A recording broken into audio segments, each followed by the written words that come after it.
Good morning, good morning. Plantation,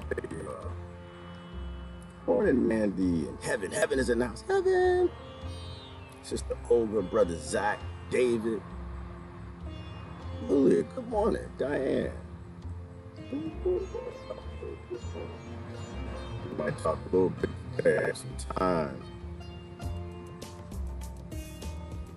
Master has the plantation. So I had to get on old Betsy today. Brother Donnell is in the house, and Glenn and Rita. Good morning, good morning. Freedom Friday. It actually is freedom. Today I got my freedom. Today I got some freedom. I don't think I'm gonna work today. Good morning, Estella. Good morning, man. Good morning, Shirley. Sister Linda. I randomly came up, David. What's going on? You flirted with me still earlier, brother. That's allowed to say. I'm good looking. Well, thank you, David. Appreciate that. Everything's allowed to say. Everything is admissible. We don't do that here. We are an all admittance community. We do not play any of those games. In fact, that's why I post an awful lot of videos from people that they would call alternative. There's no such thing as alternative. That's stupid. Everybody on this planet was made by whatever it is, right? Whether it's God, microbiology, whatever it is. And who am I to judge whatever's making everything? You know what I mean? So we don't do that here. We don't do any selectivisms. No selectivisms. We need to get to know each other. Stop it. But we need to get to know each other in terms of different types of human beings on this planet. That's why every time, Kaya posts something, I post it out. I think it's important that we get to know the communities that have been kept quiet. So that's okay, brother. Go ahead. Thank you. I appreciate it. That's how I am. I got a lot of conservative friends. We need to kind of bring a little bit back from the silly extreme. I don't have a whole lot to talk about today. That's a lot. I got a whole bunch I can talk about today. I got in trouble last night. Oh, my sound is cutting out. There's a mic problem. Let me see. My mic up. Is that any better? Yeah, it's my day off, Kimberly. I figured I'd just hang out here. I got on this long sleeve shirt, roll my sleeves up. They were spraying for mosquitoes, and so of course the mosquitoes are still out. It's still choppy. Oh, I know why. Hold on. Audio's messed up. All right. Is that any better? Is that any clearer? You guys see? I have to go back to the beginning and say everything all over again. Is that good? I'm a bit robotic sounding this morning. My sister Wanda talking about the Civil War. It's better? Okay, good. Is it manageable? I got all these devices around me. I can shut some stuff up. It's a little clearer. Okay. All right, let me see. I think I'm at the bare minimum. It's better. Okay, thank you, Heaven. Thank you, Heaven. So anyway, I'm just hanging out in the garden today. I got in trouble yesterday. I got triggered. I try to get rid of my triggers, but I do have a trigger that's hard to get away from. Okay, so better. Thank you, Crystal. I have to explain myself. Let me explain myself. So, Democrats say anything they like. Republicans say anything y'all like. You're just people. You're citizens. You're voting. But the DNC, there's just certain words y'all can't say. Certain words that oh, it's still noisy? Noisy still? That's weird. I don't know what to do about that. I don't know what to do. I'm on bare minimums. Still choppy, not as bad though. There's a crackling sound. You know what? Let's do this. Let me see if I got. I like to carry an extra microphone. Maybe, perhaps it's my microphone. It sounds choppy. We can hear though. I think you think it's my earbuds. Let's take the earbuds out and see what happens. Is that any clearer? So give me a yes. It's crackly. I got a different set of earbuds. Is that clear right there? I just unplugged. They're trying to, yeah, well, that's that net neutrality, like these little games. I want to make sure that y'all hear me where it's pointless. Max Headroom. Oh, that's ugly. I know, Max. Okay. So I'm not sure what we gonna do about that. I'll try another headset. So it wasn't any clearer at all. It is better. Okay, so maybe we'll just run on no headset. No headset. It's a bit better without earbuds. All right, but it's still crackly. All right. Technical difficulties, yeah, brother Jay. That's how it goes. All right, it's a little better.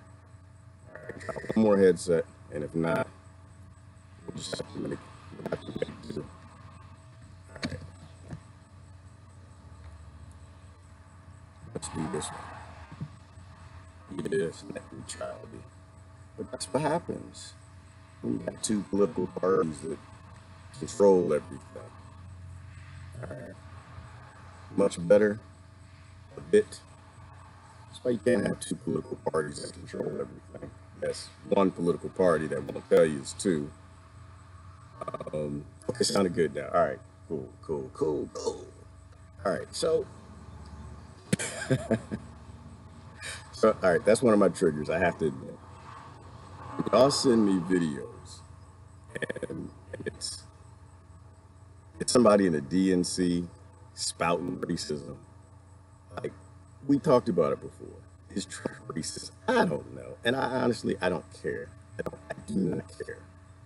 I completely don't care when it comes from a group that does the same things. But if you can be accused of doing what he's doing,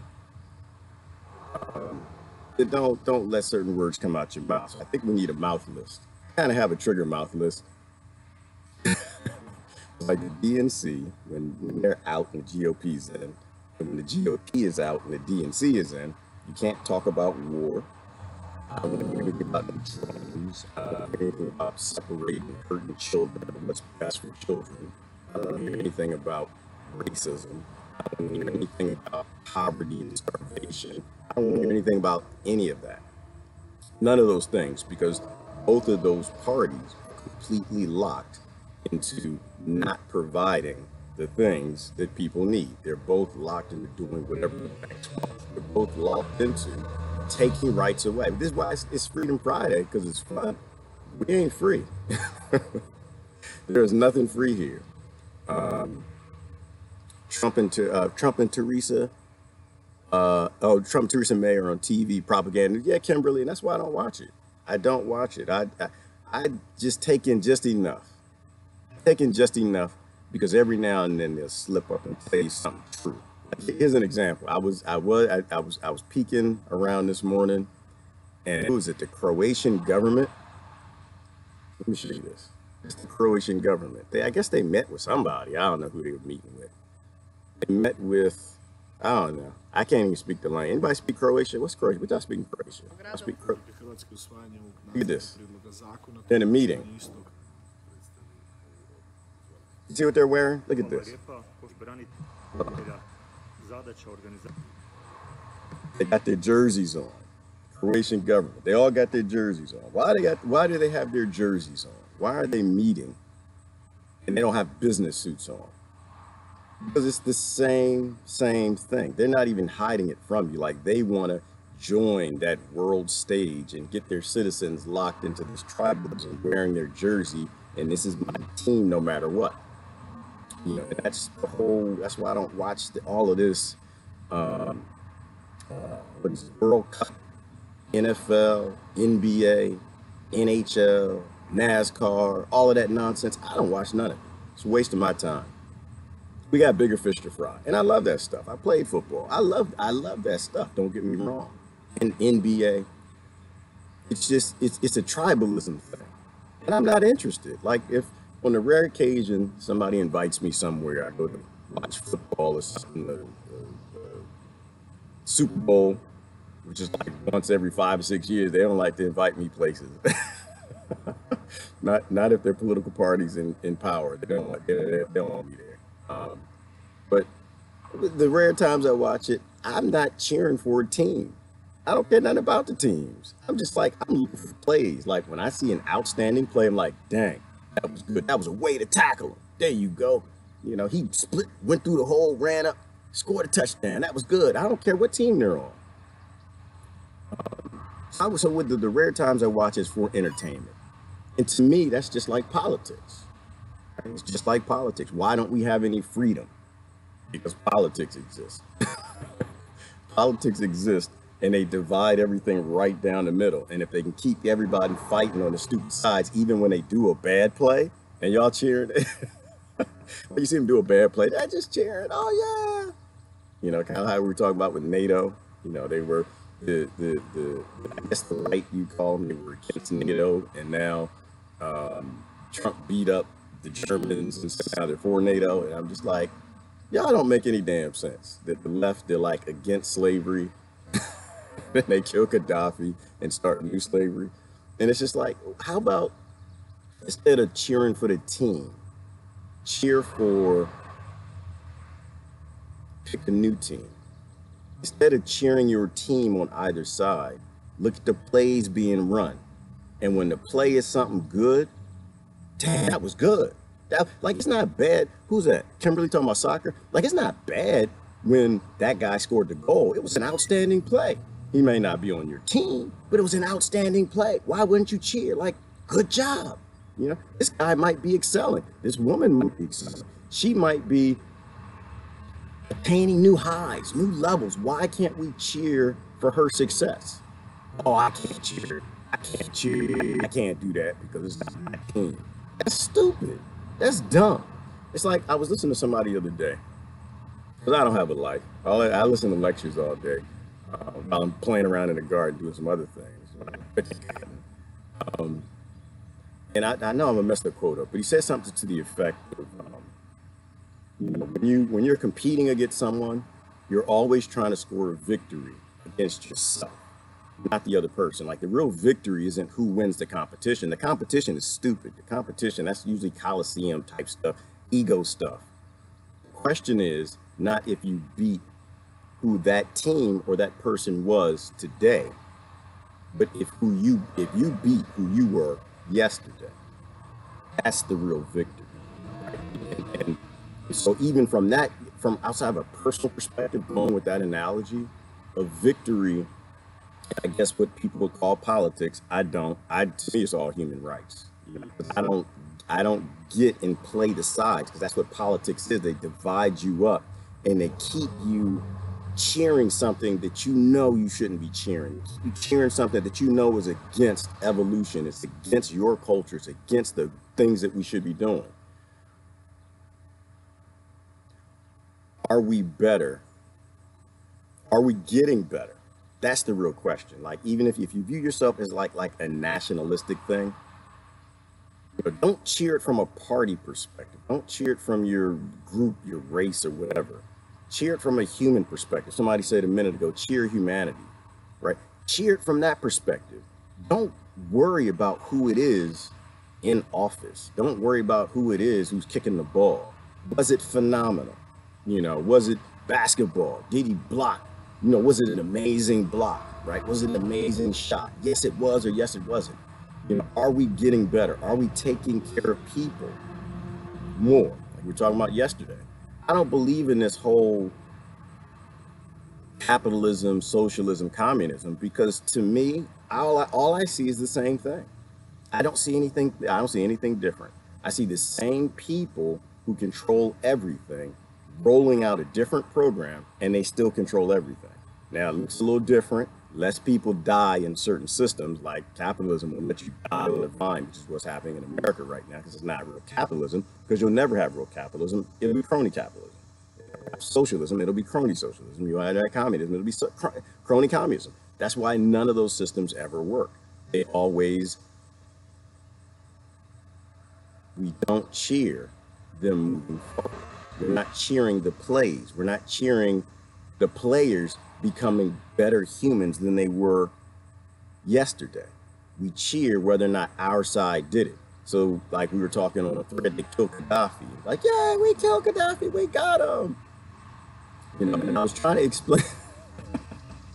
it hit one of my DNC triggers. I guess I don't like it. I don't like to hear them talk racism. That's why I don't watch standard news. That's part of the reason. I'm trying to get rid of that trigger. It's hard. It's there. It's deep seated. One of my psychologist friends helped me out. But it's one of my triggers I'm working. I just don't like hypocrisy. I don't. Like I triggered yesterday. We were talking about Gaddafi, and the whole point of that is that no, the act of the DNC killing Gaddafi. No, that was not racist. No, it was not.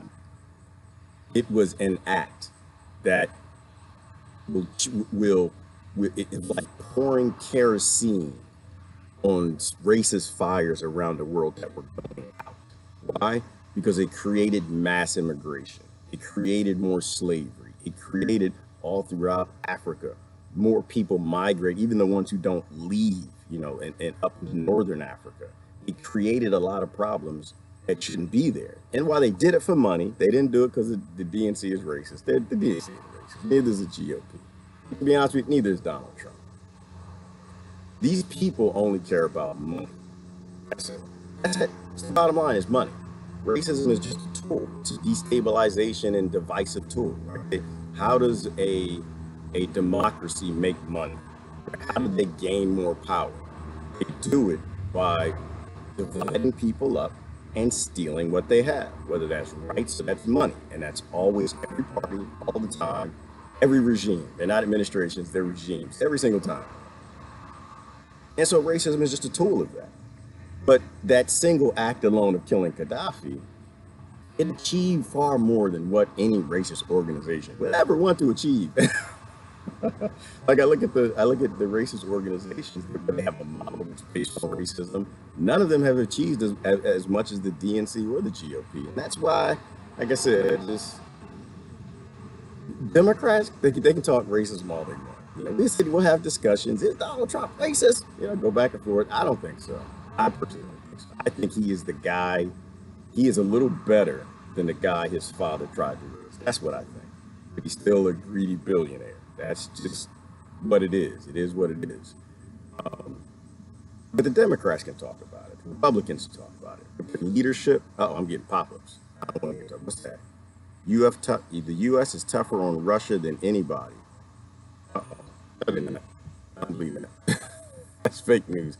RT even puts out fake news. I don't believe that. I think that all billionaires are all working together. They always have been. It's always about money. Why in the world would a billionaire cheer a country? Why in the world would a billionaire that has trade all over the world in tiddlywinks or Cogswell cogs, why in the world would he actually cheer a nation? That's stupid.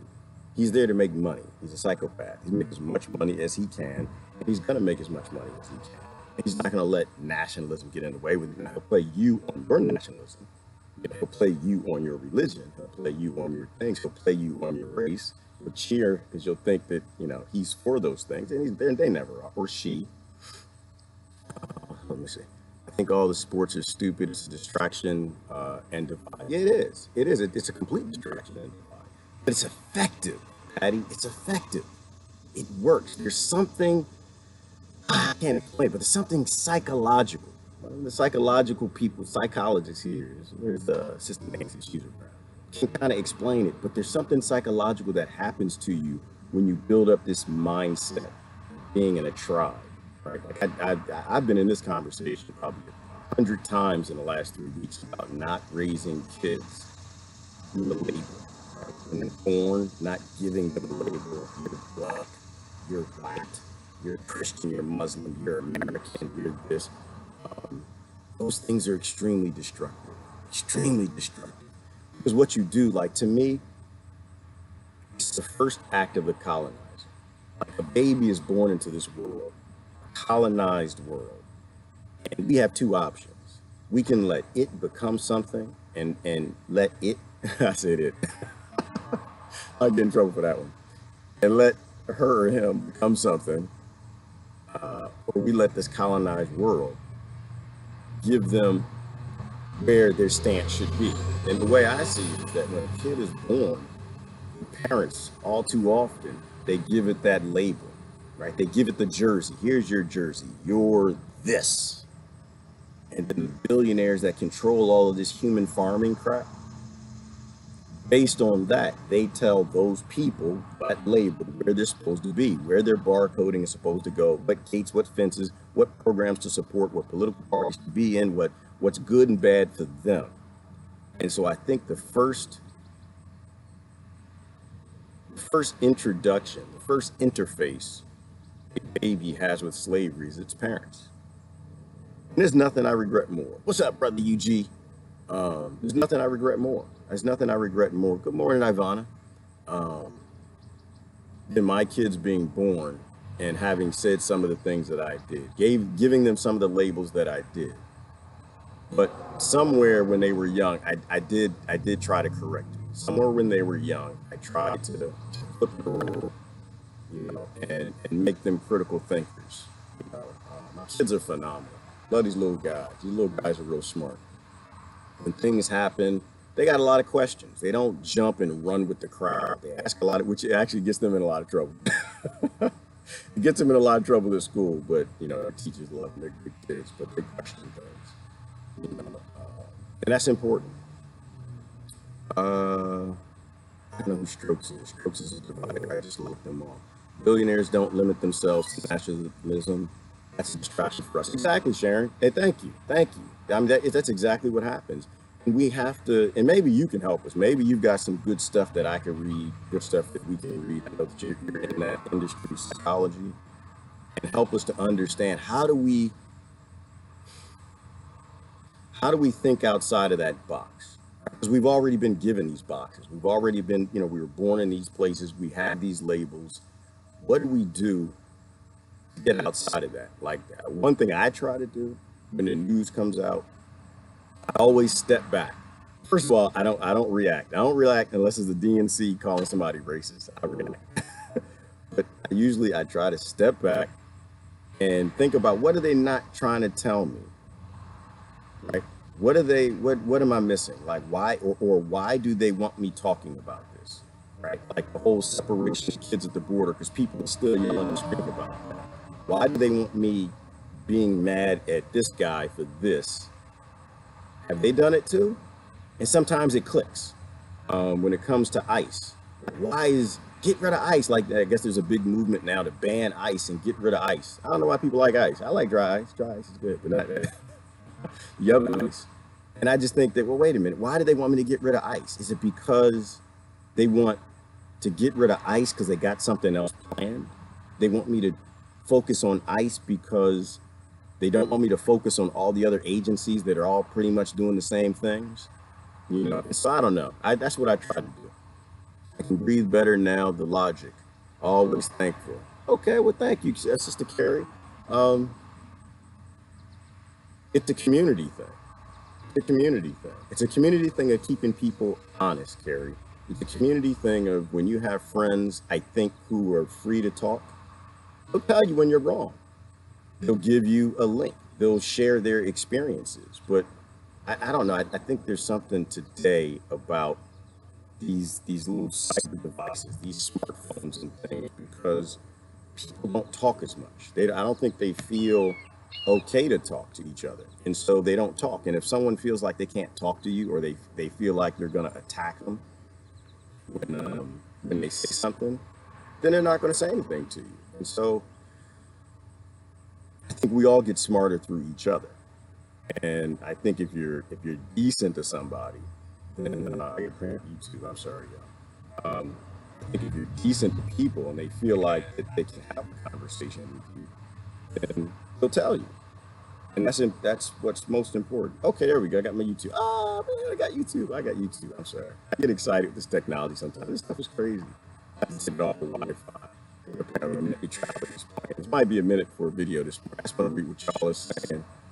I don't have to rush around this morning. Good morning, Kia. Good morning. Sounds crackly. Okay, that was a little earlier. Hopefully, I got that fixed. All I see is a Nike swoosh corporate owned. Exactly, Kia, and that's real. That's real. They're not hiding it, and they're not even lying about it. You know, they were Croatia. They want to be on the world stage. They want to promote that tribalism. They want to get everybody fighting. Like, I think there's a psychological thing to the World Cup. When you put on that jersey, like, we're not launching bombs at each other, but there's a psychological thing. I am Team United States, and it kind of just digs us in a little deeper into ignorant land. I'm Team this. I'm Team that. Uh-oh. I got a battery going. Hold on, y'all. I'm gonna have to. Oh, I gotta flip the switch. Hold on. I'm gonna let you watch this video while I gotta flip the switch. I can plug it in. I'll be right back. Tell me if this is something important.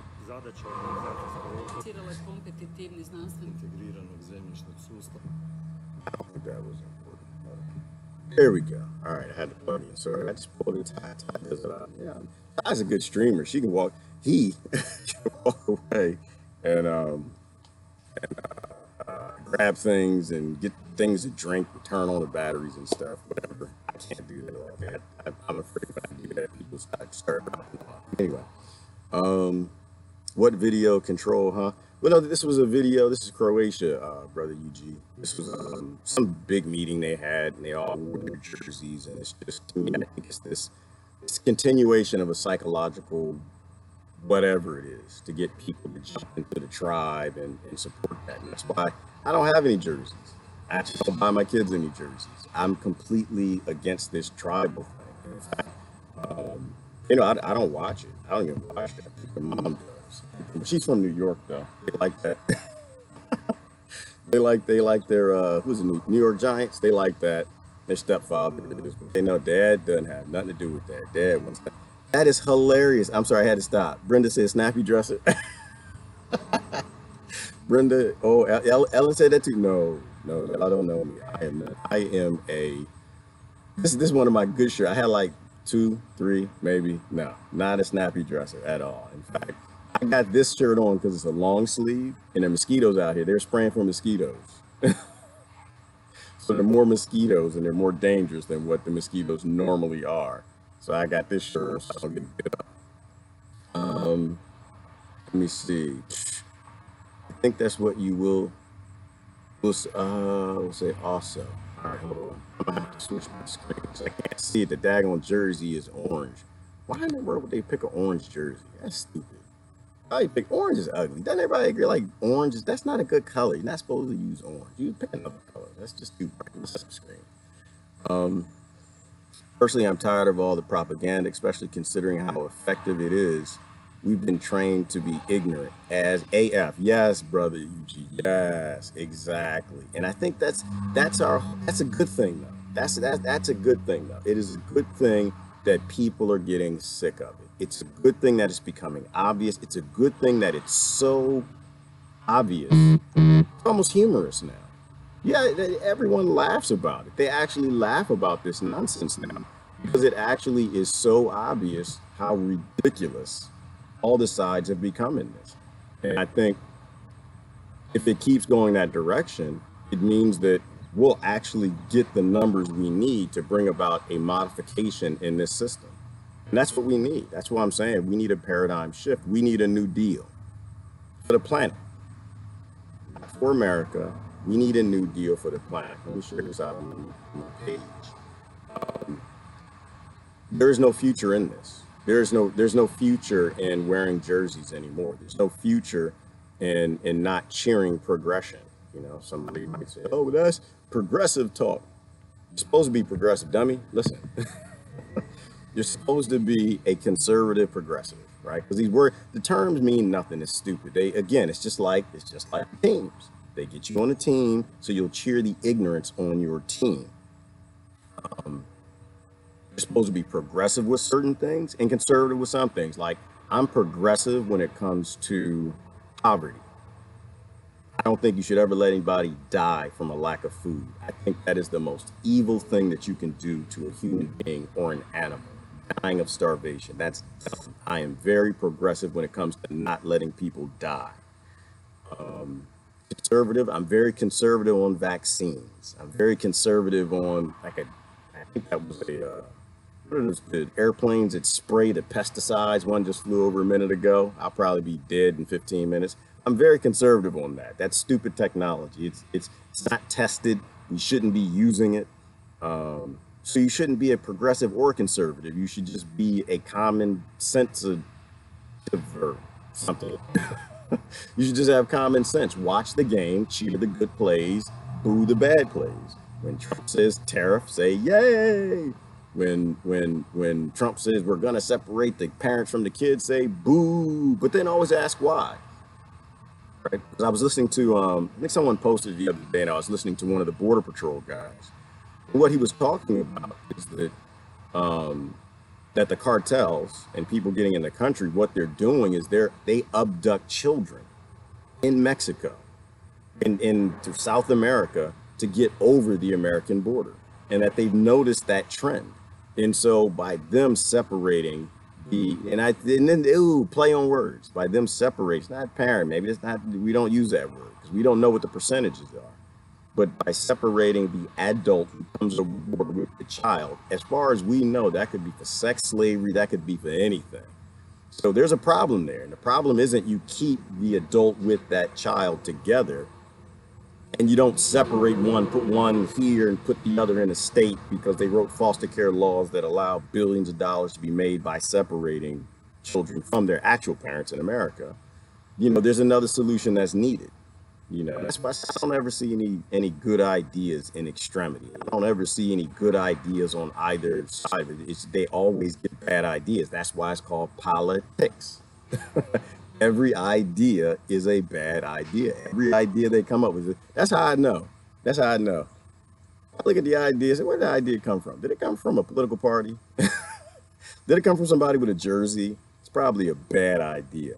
If it came from somebody who's poor, I think it's probably a good idea. Poor people still work together. You don't have $1 billion in the bank. I can trust you more. There's still lots of electronic feedback. I thought it got better. Y'all still hearing? Oh.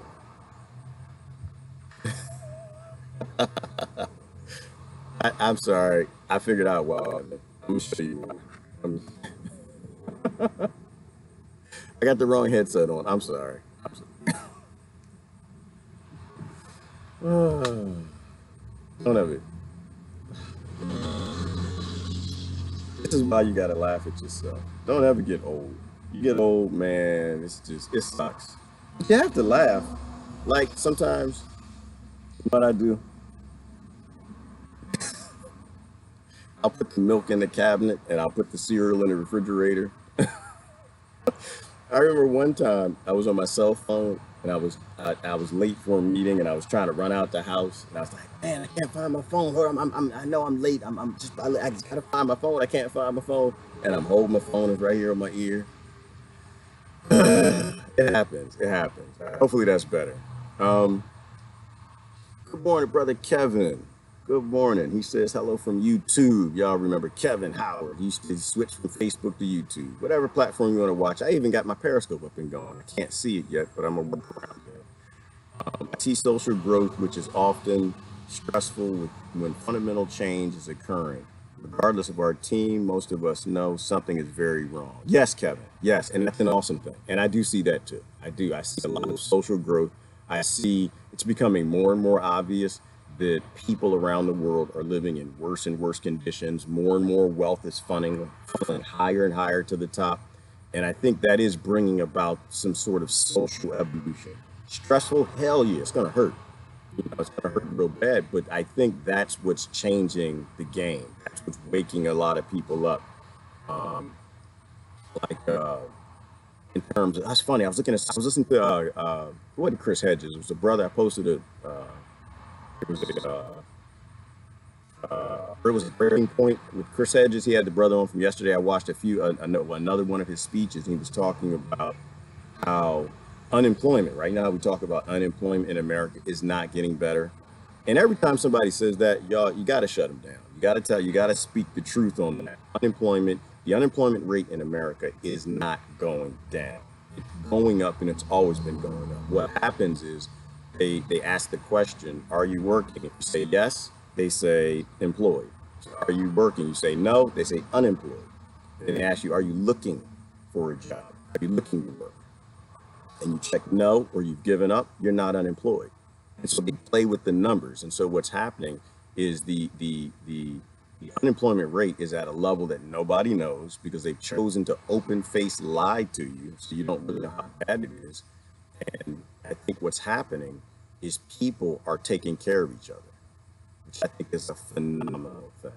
I think that what's happening is, and he mentioned it, is that people are moving in with each other. You know, they're going to their neighbors. Their neighbors are kind of helping them pay the mortgage. Their neighbors are doing this. They're starting to make a little something. They're starting a small business. So they're just literally moving back in with their parents, or the brothers are moving in with the sisters. And so people are taking care of each other, and that's important because they're not going to make any changes to this. Which is why I got my DNC triggers. It needs to be very clear. The DNC is an answer for nothing. Nothing. I know it's going to make you upset, but that's how I see it. Nor is the GOP. They're not answers for anything, and that's why I don't let them talk racism around me. That's why I give my brother Daniel. We were going. That's why I got that trigger there. That trigger is there. It's like, oh, you can't say racism. Don't DNC when y'all say that. Don't do that. I got that trigger because it's important that we don't keep doing the same thing. We don't keep making the same mistake. All they want to do is do more of the same. You're in a chat conversation right now, Deborah, laughing at my own jokes. Yeah, you got to laugh at yourself. You have to laugh at yourself. You can't take yourself too seriously. You take yourself too seriously, like it's like comedy. When I grew up, everybody had thick skin. You had Robin Williams, and you had Whoopi Goldberg, back the real Whoopi, not the fake Whoopi, not the DNC Whoopi, but the Whoopi when she was Whoopi. And Richard Pryor. You had comedians, George Carlin. Who was the guy who used to smash the tomatoes? You had all these comedians who were honest. And don't you dare take your group. Don't let your group take yourself too seriously. You let your group take yourself too seriously on some selective nonsense, they would blast you. And we would all sit around and laugh at you really hard. And then you would laugh at yourself. And then once we all laughed at each other, and it's like, okay, all right, yeah, you got us. We took ourselves too seriously. Comedy is a way out. You got to laugh at yourself. Like Brother Will has me cracking up. Y'all don't follow Will Markham. Y'all should follow him. He is hilarious. Yes, Gallagher, Sharon. He is hilarious. What did he post yesterday? He posted about all the friend requests we get, and their posters, shite posters that are kind of stalking, waiting for you to post something so they can jump on the post. And you have to laugh at it. It's hilarious because it's true. I have a whole bunch of them too. It's hilarious to sit back and they'll wait, and so you have to laugh at this stuff, but you can't take yourself too seriously. You have to really, I think when you really swallow the pill that none of these billionaires are there to save us, and that's whether you're in Nigeria, you're in America, you're in the UK, you're in Britain. Billionaires have never flocked in to save poor people. It's never happened. Now when will a king, a ruler, an owner, a leader jump in and do something positive? Just before the serfs riot, just before the peasants rise up and a revolution. That's when they'll actually give you something. But what do? They'll give you just enough of the chicken. They'll give you the chicken bone, a little more chicken on it. Just enough to keep you from fighting. Right? And that's how we got here. And that's what the political parties do, is they give you just enough. Like I've got my Republican friends who are telling me, oh, well, Trump is doing everything that we told him to. No, he's not. No, he is not. You need to read the laws. I had the same critique for the Republicans I got for the Democrats. Y'all need to read the damn laws. All right. Stop reading the name of the law. The name of the law is to make you look stupid. read the actual law. That's when I backed away from both of these parties. When I started reading the law, I started seeing the crap that was in there and the long-term problems that can come out of that, like human child trafficking from Title 4E from the foster care system that Clinton did. Read the law. But no, Trump's not. That's not his job. He's a billionaire anyway. That's not his. It's not his culture. It's not what his daddy taught him. It's not his. It's not the job of the president, and it's not a reason to me. I'm saying it's not a reason to attack him. It's a reason to have common sense and look at it that they'll give you just enough to keep you in ignorance land. It's like the thing they passed where the churches now can mention politics and still be tax exempt. He just gives you just enough. Okay, yeah, he's on our side. You know. Meanwhile, like if you ever want to look at some interesting pictures, like do some searches online for American poverty,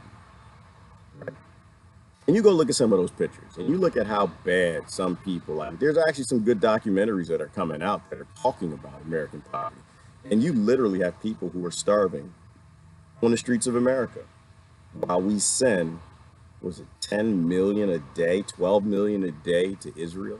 I'm not saying pick a side in that fight either. I'm just simply saying that the sides are jacked up, the leadership on both sides are jacked up.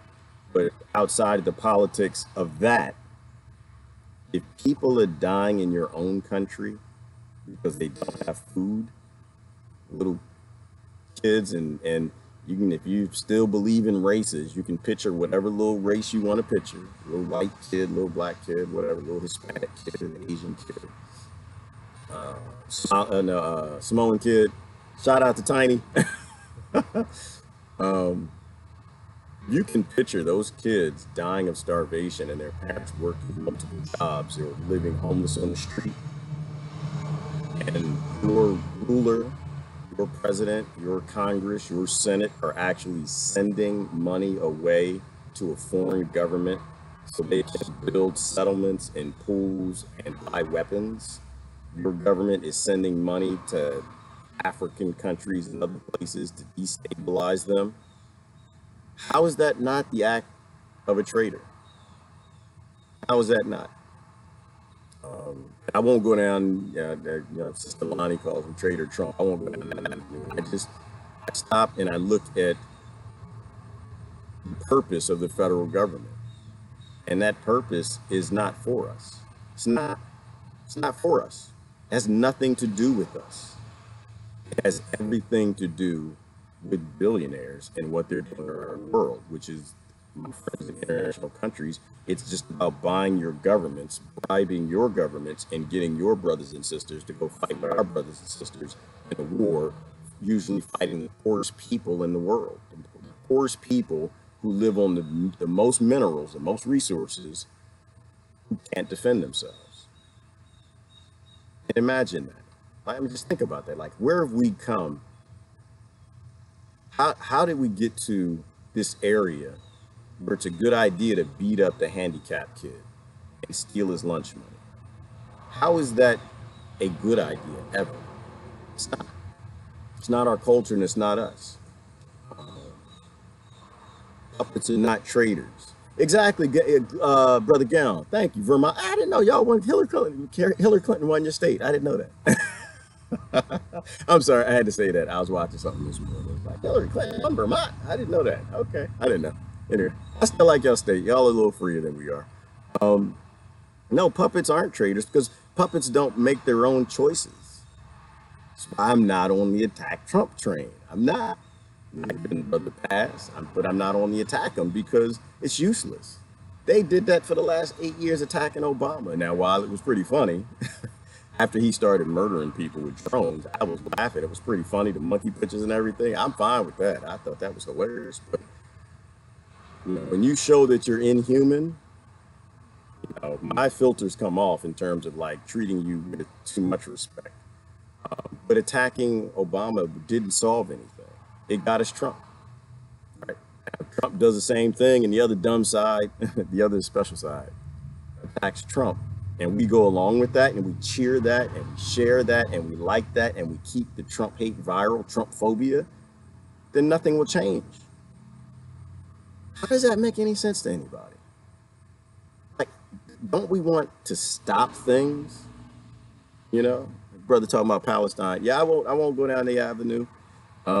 It's wrong. My position always is don't kill people. Damn it, don't kill no children. And they're over there killing children, right?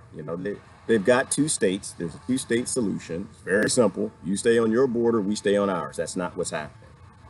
And it's not just an Israel thing. That's why I love talking to Brother Mosaic. It's a real thing. The whole Arab world turned against Palestine. It got turned against the Palestinians. It's not just Israel. Israel's just the popular beating stick for everybody. Israel's wrong, dead wrong. And so are the other Arab countries. Wrong, dead wrong. That's why I'm saying the truth is always a lot deeper than what anyone says. The Palestinians aren't surrounded on all sides by Israel. You know what I mean? But they always give you, and this is what we were talking about before, just to share some psychology, in terms of we always jump in and let them set up the argument. And really, or we jump in after they tell us what the argument is, and maybe we need to ask questions about what we should be arguing. And I don't think we do that enough. I never vote, give permission to the ruled by another human. I never vote, give permission to the ruled by another human being. I'm not sure about the whole vote thing. I mean, in my country, the elections are rigged. I don't think we actually select the presidents. I think that it really is just checking a box, and it's telling them that we still believe in their system. Will I vote again? I don't know. I mean, I'm in this place mentally where when I think about it, is that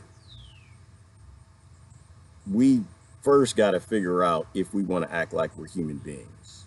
That's number one. We have to figure out, do we really want to be human beings, or do we want to be some beings who just tell each other and tell each other how to live?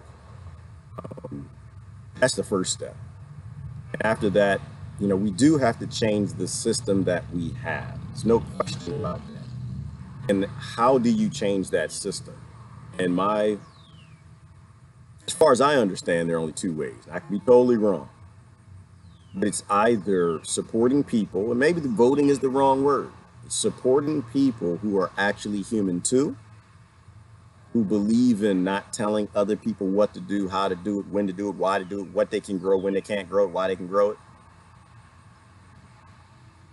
Or it's a revolution, right? And nobody wants that. Nobody wants that. That is, think about how bad revolutions were back when people had pop guns, had spears, and swords, and knives. Think about how all the people who actually were killed and murdered and raped and shoved in holes, buried under buildings. Like back when we had baby war technology. Think about the technology we have now. Think about deploying some of the most devastating weapons of mass destruction on local communities. And that makes sense. And so, I don't know. I just, that doesn't make sense to me. I think that people can stand down the system any day they want. And I don't right now, I don't think that that's voting. I think that people, it's not being compliant. It's removing your consent. It's not being a consumer. It's not buying all this crap. It's letting the system slowly bleed to death. Understanding that reason we don't see as much crime is because human beings in my country are starting to take care of each other. How people in other countries take care of each other. Because the crime rate and unemployment are directly related, right? We know that statistic has been out there, and we understand that by various universities. When unemployment goes up, so does the crime rate. So why is the crime rate not skyrocketing?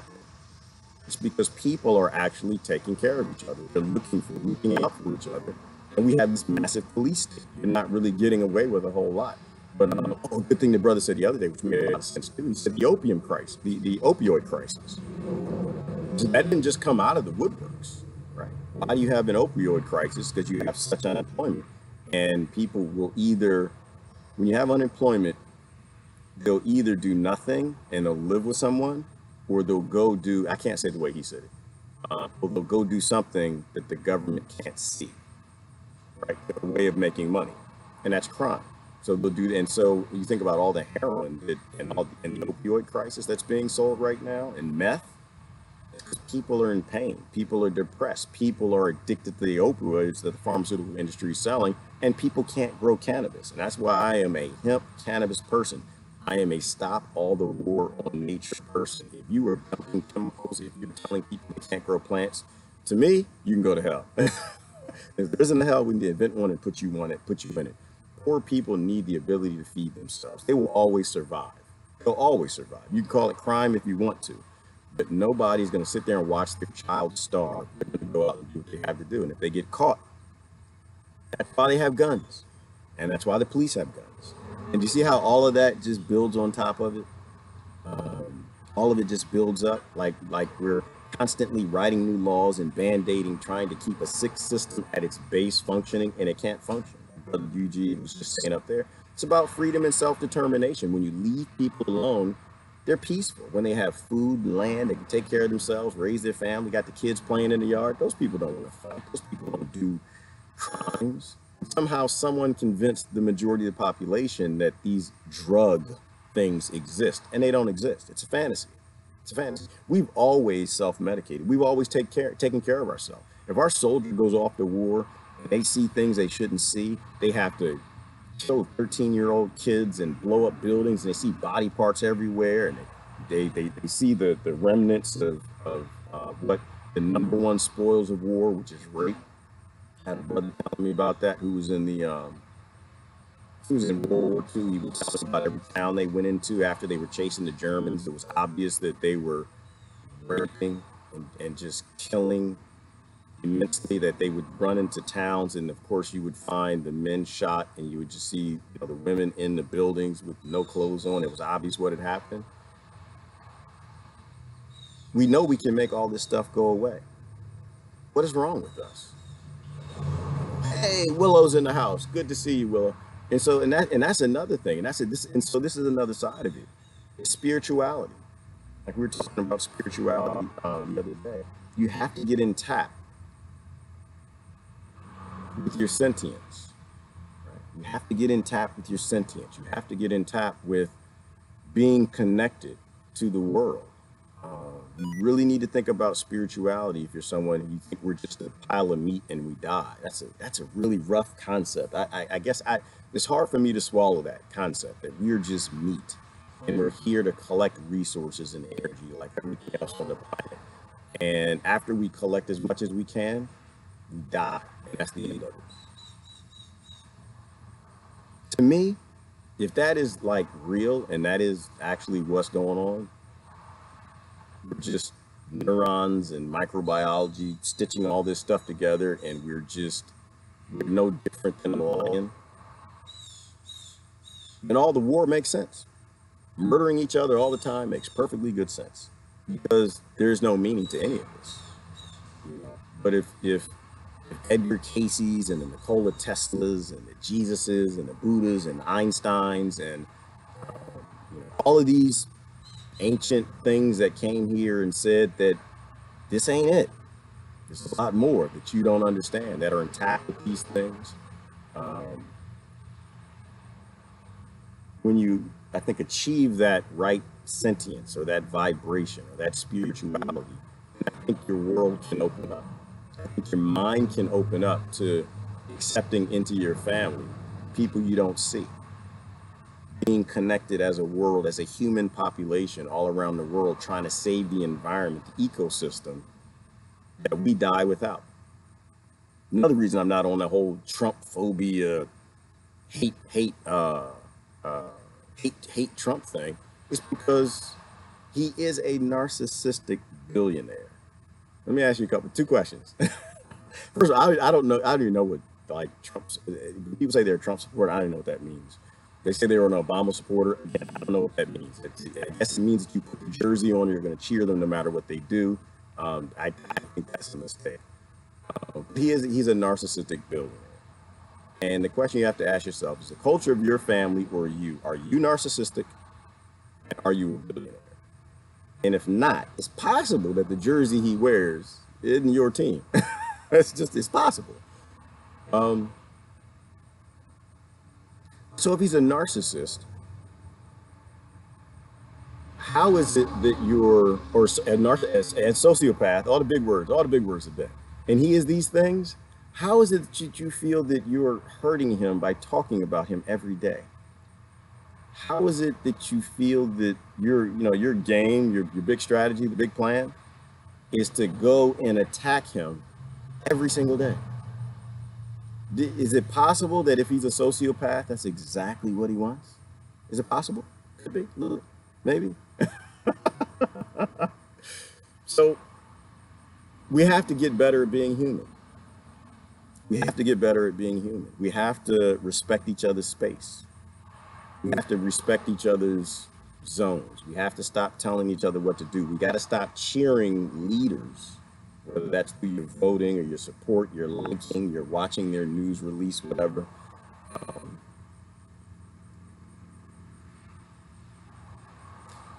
This world only works if we let babies be them. Right? This world only works if we let the others live their other life. Right? This world only works when you don't keep human beings in captivity. Human being is like any other creature.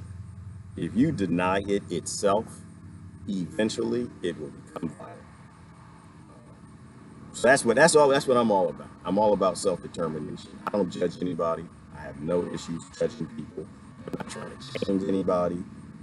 As long as you're peaceful, whatever it is you're doing, I am behind it 10,000%. Do you, boo? When I say that, I believe it. Do you? Because if you're happy, that means you raise happy kids.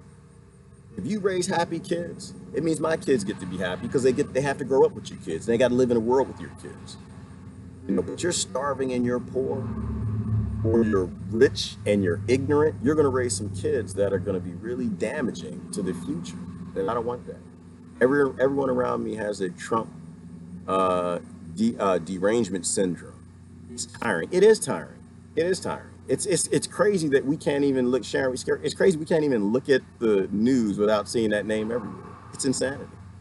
Elon Musk offered to Flint the water issue. Elon Musk offered to Flint the water issue in Flint. I know you don't like him, Gerard, but I think it's awesome. Nobody else would do anything. But, so let me clarify, Yvonne. Let me clarify. Elon, I love Elon. Let's be clear. I love me some Elon. I love me some Hillary Clinton. I love. I'm sorry. I do. I love me some Trump too. They're still a part of the human family. I mean, we have to love everybody. My issue with Elon, and Elon, he speaks up and does more than any billionaire. He's one of my favorite. That's my point. He is definitely one of my favorite psychopaths. There's no question. But he is a psychopath. I don't think you can have billions of anything that people die without. At least Elon will start conversations that need to be started. And I appreciate that. Oprah will do that too. Oprah 2020, don't hit me with that. No, we don't need any more billionaires 2020. But they'll start conversations that are necessary. And even to that degree, Trump starts conversations that are necessary. Yes, whole countries, separating children. Like people in the country are right now, they're actually talking about foster care. It's crazy. They're actually looking it up and they're realizing that this is a system that was developed by both parties. Started by the Democrat, DNC. And so as billionaires go, he's my favorite. And Flint is an issue. Water is a huge issue. Water is life. Do y'all know what they mean when they say that? Water is life, that you can go 60 days without food, but you can only go 3 days without water, that every cell in your body needs it. Like, think about this. You know how when you're like, why do I like water fountains? And why do I like waterfalls and koi ponds and aquaponic systems? You ever notice that whenever you get close to the beach, you start getting happy? You ever notice that when you're in front of a waterfall or you're watching fish swim, it just makes you feel good? Why is that? It's because you have this genetic programming. You have a reward system. that rewards you and makes you happy when you're doing things that your body needs to do. Whether it's the microbiology communicating with you from within you, telling you, working together as a collective that we need water, we're about to die, we need hydration, we're dehydrated. All of those things are signals to your brain. Endorphin releases. They did a study on the sound of water. When you actually hear water and I think it's when you sniff it or you sense it, your cells become more active. They actually start moving around your body, percolating, dancing, and singing, looking for the cancer and doing what they're supposed to do because they know you're about to get hydration. Your body actually slowly shuts down when it's dehydrated, when it doesn't have enough water, because it's conserving and it's preparing to the next time that we get water. And it's an evolutionary thing. It makes perfectly good sense. I mean, think about where hunter gatherers are walking all over the place. Sure, we're hungry, we want some food, but you can only walk so far without water, right? You know when you leave that watering hole, you're gonna die if you don't find the next watering hole within 3 days. And so it makes you happy. Water is life. If you don't have clean water, you die. Elon and Anthony Bourdain, we're gonna reveal many truths. Elon got the warning. Well, you know what? I think Elon is done. I think Elon is done. I think that you only get, I think that maybe he was a good guy for a period of time and he still does good here and there when he can, like probably most of the leaders do. Or not leaders, most of the popular people in government position. None of them are leading me. None of them are that. Let me be clear. I mess up and say that word sometimes.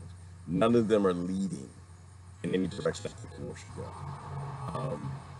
But I think what happens is once you become popular, they co-opt it. Once you have a voice, they take you and they take your voice.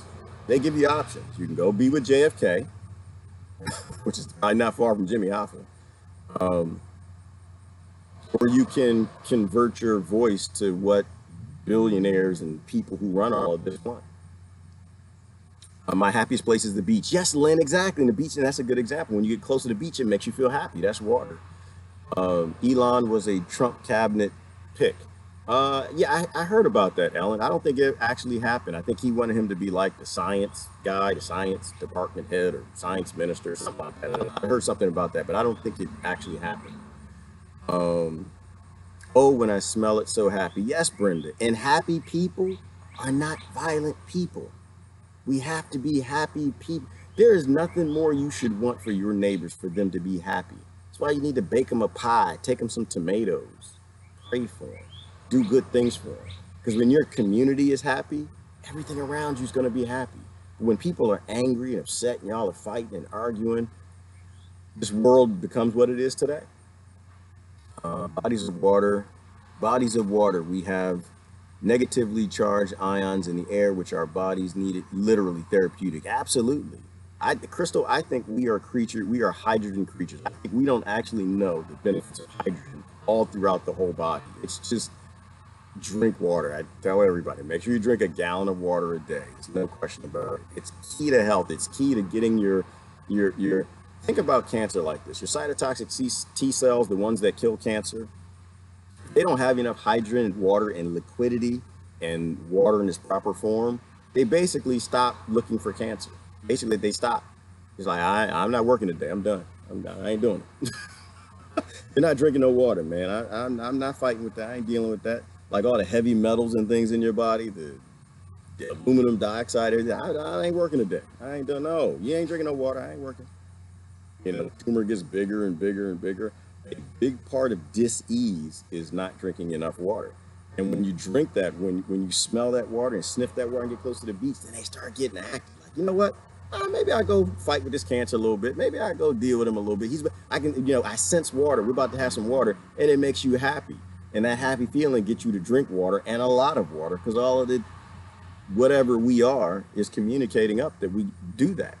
Going to the beach is fantastic. Way to ground, soothe the soul. Yes, Willow, and grounding is another thing. Take your shoes off. You don't need funky feet. Take your shoes off. I was sitting by myself the other day, and I said, "His feet stink." Man, somebody needs to wash their feet, and there wasn't nobody else in the room but me. Take your shoes off. Take your shoes off. Good natural microbiology in the ground. Walking, not just in the beach sand.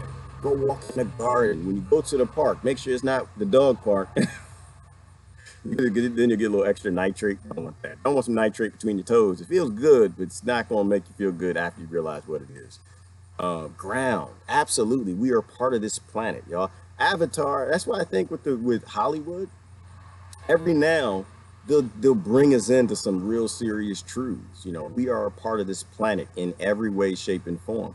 Every time you touch something else that has DNA, your DNA adopts some of that DNA.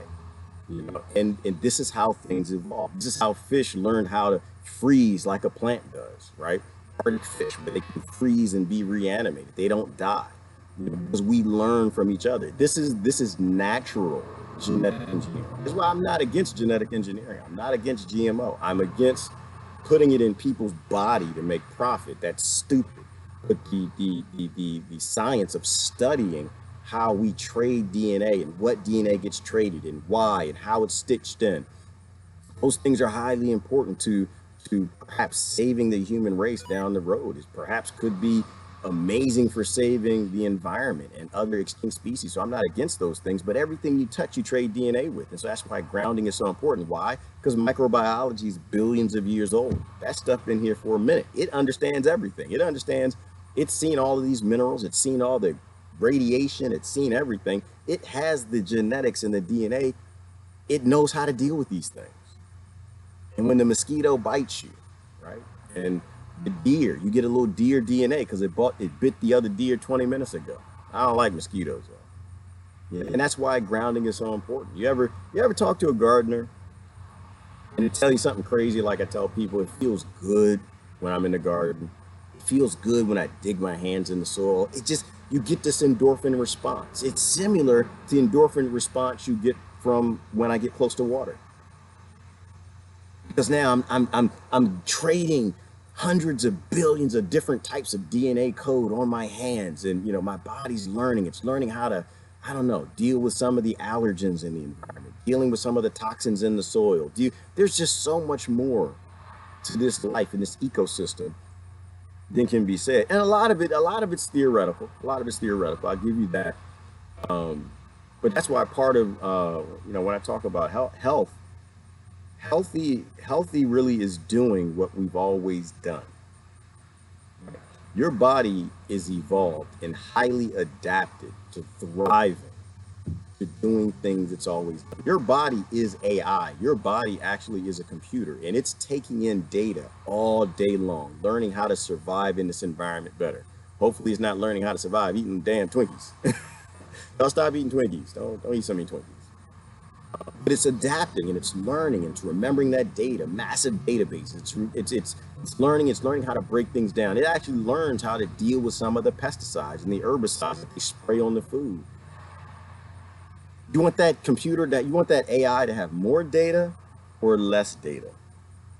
Think about it. Like just from a Facebook perspective, why do you think we get so many invites from fake profiles? Which we have to do some sort of a post to teach people how to recognize what a fake profile is. Just because they're training their AIs, and it may not even be Facebook. It may be other companies, right? They want these things to talk to you. They want their software to learn.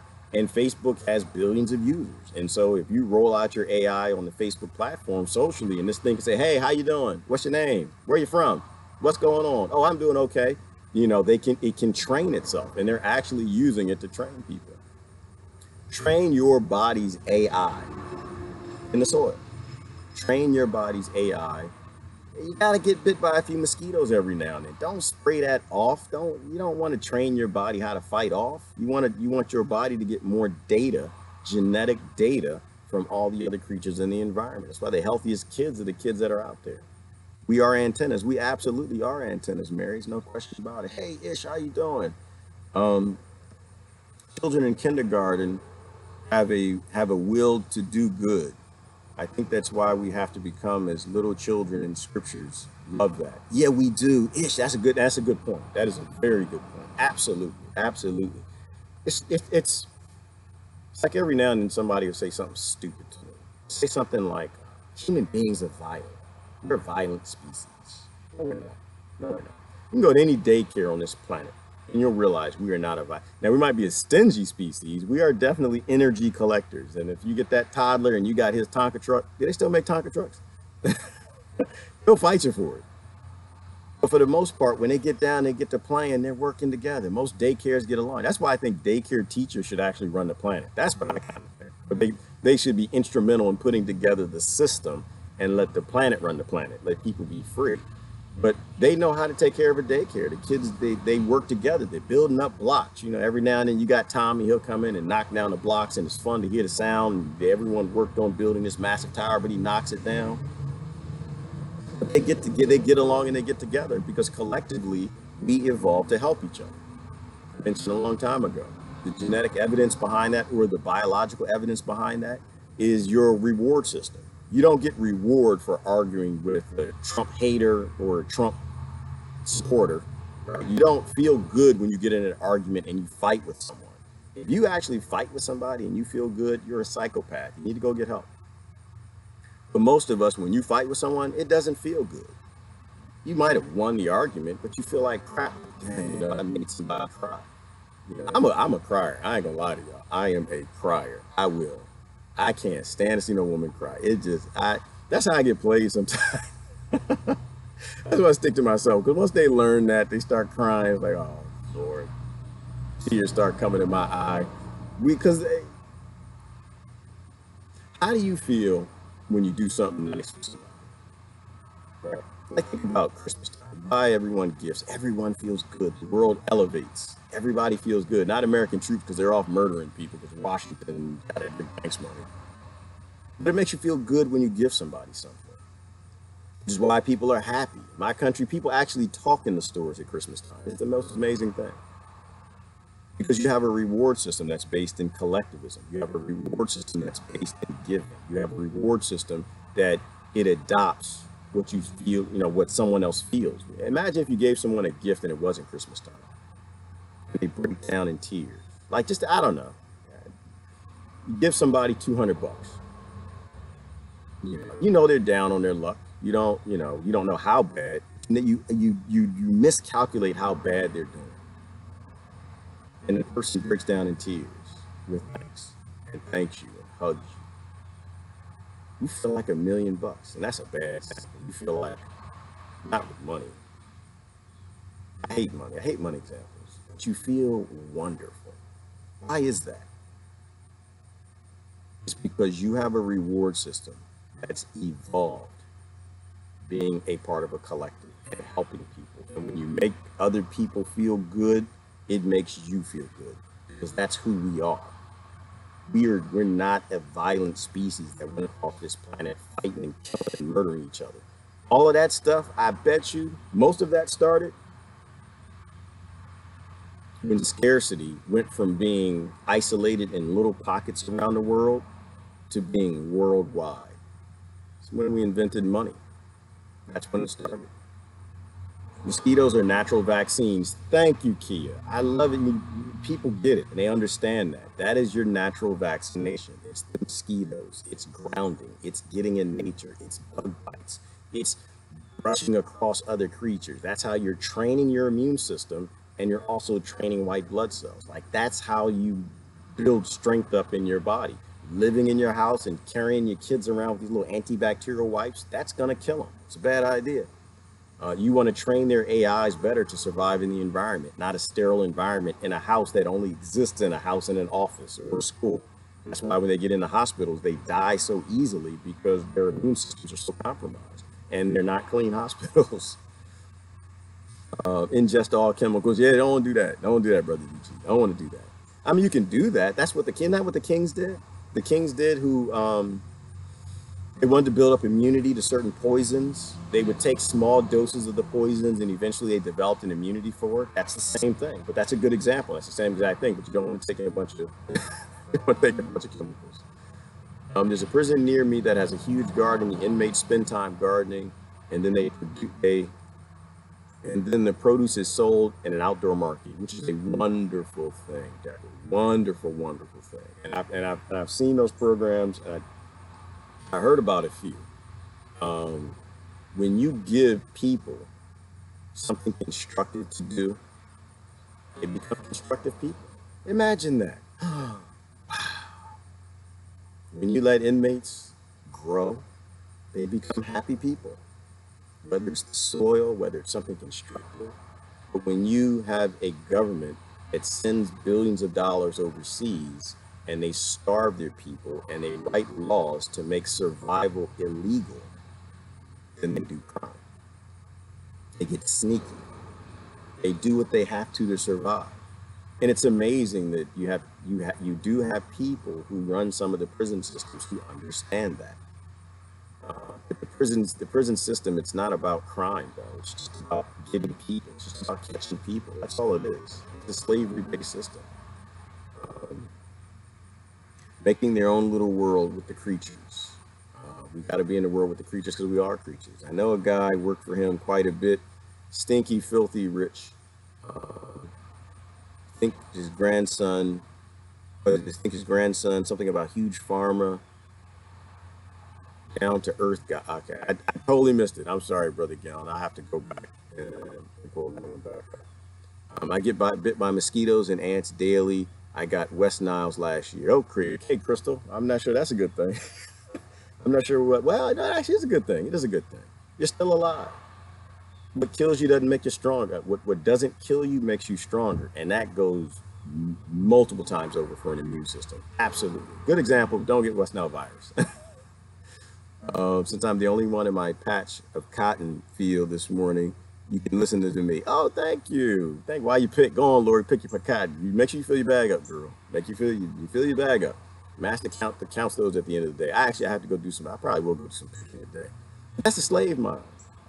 I'm off today. I don't have to, but I'll probably go do some picking. But I am in the slave mind with everybody else. We all have it. You can't be born in this world without it. When the kids are born, we're given our labels and we fall into those pockets of what we were given. And I get that now, but that's why I'm trying to do the best I can to make sure my kids aren't there. Who's calling me this early? People feel good about themselves. Yeah, people do feel good about themselves. And when you do that, imagine if everybody felt good about themselves. Just like, let me go to hippie land for a minute. Imagine if everybody, 7 billion people, actually felt good about themselves right now. They had confidence, they had food, water, and they were doing something that made them happy. Every government all over the world would collapse. Every last one. Nobody would fight in wars because no one would get it in. Nobody would have any interest in taking what anybody else has because everybody's happy. But when you keep people separated from that happiness, you can make some really monstrous people. And that's what we're trying to avoid. And that's what this is all about. That's what telling the truth is always all about. Telling the truth is not a political thing. Having an open mind is not a political thing. Bringing back philosophy is not a bad thing. It's not a political thing. Encouraging people to think critically is not a bad thing. It's not a political thing. It destroys politics. You hear what I said? It destroys politics to tell the truth. Because politics are always based in selective truth. That's why you can't get away from it. It's all related. All of these topics are all related and they all fit together. Inmates in one of the prisons here rehabilitates dogs. Yes, Ivana, yes. Ooh. And there's a show about that? Wasn't there a TV show a long time ago about pit bulls? Where they were using people who were incarcerated to rehabilitate pit bulls that were taught to be violent. Makes perfectly good sense. Makes perfectly good sense. Because what is the difference between a pit bull and a pit bull in a dog pound? Because it's been taught to fight, and a human being in a prison that was raised in scarcity. No difference. They work together. Same exact thing. And so they did. Yes, thank you. Sister Layla. Yes, pit bulls and parolees. Thank you. It was a good show. I didn't watch the whole thing, but I saw bits and pieces of it here and there, and it was just. I mean, the psychology there was awesome, awesome. You know, it really shows you we're made this way. That's why when it comes to the prison system, another thing the DNC's not allowed to say. Y'all not allowed to say that. Can't say it. Nope, nope. Take that word out your mouth. I don't want to hear that come. I don't want to hear incarceration come out your mouth anywhere. DNC. Nah, neither the GOP either. The only thing I want to hear you say is we're sorry. We made a mistake. We're going to put guardians in all the prisons. We're going to let out everybody who did a victimless crime. Everybody who didn't actually hurt somebody. Everybody else that did a violent crime, we're going to brain scan them. We're going to make sure that love and empathy quarters of their brain are actually operating well. They'll go through some psychologist screening, and we're going to trust and listen to the psychologist as to who can get released and when. And the psychologists will be paid more for, no, they can't get paid to have a job to do the screening. They can't get paid to release them because then that'll create a human trafficking business, which is for each what was it, Welfare Reform Act that Clinton did. You can't put money in between the captivity or freedom of a human being because then it'll always do what it will do. You just pay the psychologist. It's not socialism. It's not communism. You pay people for being there. That's the world I think we got to get to. That is the world that's my personal opinion. The model we have to get to is where you were born, that baby is born, and we say, you know what, we love you. We have robots, we have automation to see to all your needs. Go find out who you are and contribute to the collective however you want. And it's okay. There's nothing wrong with that. Why? Because no one has to pay for it. That's what we have robots for. We don't need to use robots to murder people. We can use robots to make people happy. And guess what that does? I'm not saying that's a utopia. There'll still be problems with that system, but you'll actually get somewhere with it. Like I've said before, that's my discipline. I'm a software engineer and I'm a developer. I love automation and robotics. I do it for free. I have no issue doing it. I do it for free now. I do it because I love to do it. I think in a weird way, and this is getting into some spirituality, but I think everybody's sent here for a reason, and they're given a gift for a reason. With quantum physics and the whole purpose of quantum entanglement, where we know we need a Nikola Tesla, so something clicks in Nikola, and he has a passion for electricity to make things and evolve things and make a motor, which takes the whole world forward. I believe in that. Sounds like Atlantis in the old days. Yes, I think that's how those systems work. I believe that we had ancient technology that we lost. I think that we achieved, and there's evidence all over this planet. What do they call them? Uparts? No, what do they call them? Out of place artifacts. Out of place artifact. Right, UPAs is what they call them. Artifacts that don't fit in with the narrative that we went from caveman till today in a slow progression. That their UPAs exist all over this planet. We know there was ancient technology. And based on the cultures that were studied, like the gift-based, resource-based cultures, they were always a lot more peaceful. There were always a lot less wars, a lot less violence when people take care of each other. And that's why I think today is so amazing. Today is so important because we finally have a chance to fix a broken world. And the only way we do that is you gotta fix broken people. Fix the people, fix the world. Head out to the garden, get to it, brother. Happy Freedom Friday, get to that garden. I'm sitting out here, I have some transplanting I gotta do. Oh, let me show you my little bonsai. I was all happy. I had a little bougainvillea bonsai. Y'all see that? Ain't that pretty? It's pretty. This is my little bougainvillea bonsai. I got tons of them, but this is just one of them. I love the bougainvillea flower. It's just amazing. They call it paper flower, but I got to grow it out. I like little bonsai. Little trees make me happy, so I grow little trees. Supposed to grow little trees. Get out in that garden, brother. And if you don't have a garden, you need to start a garden. You need to. You don't need to have land. You can just have a balcony or a porch or an indoor. You can buy a grow light or something. There's something about plants that makes you happy. There's something about cultivation. Think about how we evolved. We evolved on this planet always taking care of things. There's something different about people who take care of things. We talked about the matriarchal versus patriarchal societies. I don't believe in either one. I believe in both. I think that a society needs to be made up of both in terms of decisions and how things are laid out. But there's something different about a child that has a goldfish, right? There's something different about a child that grows some plants. There's something different about a child that has a dog and the dog dies. The goldfish dies. The plant dies. They don't take care of it. Taking care of a thing, oh, it's crazy. I don't know if I think Sharon's still here, but how the neurons and the neural pathways set up when you're born, there are none. It's neutral. But based in what you do, those pathways start to stitch together to operate in a world based on what's happening in that world, right? If it's a violent world, your brain gets orchestrated for violence, right?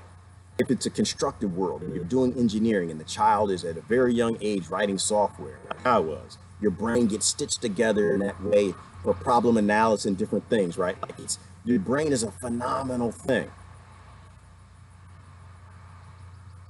which is why it's important to let kids not only do the things that they want to do, but also let them have the freedom to do the things that they want to do, but also to give them something to care for.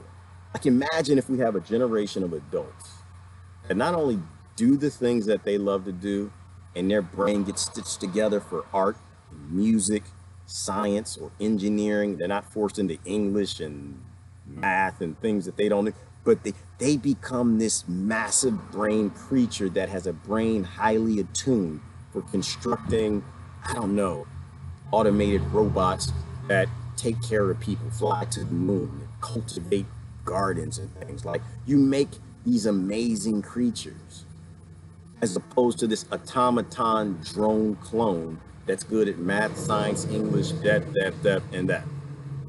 Imagine if we're making human beings, young people that are highly attuned for caring for things, taking care. Like that's that collectivism. That's that collectivism. That's what I think we have to change. Let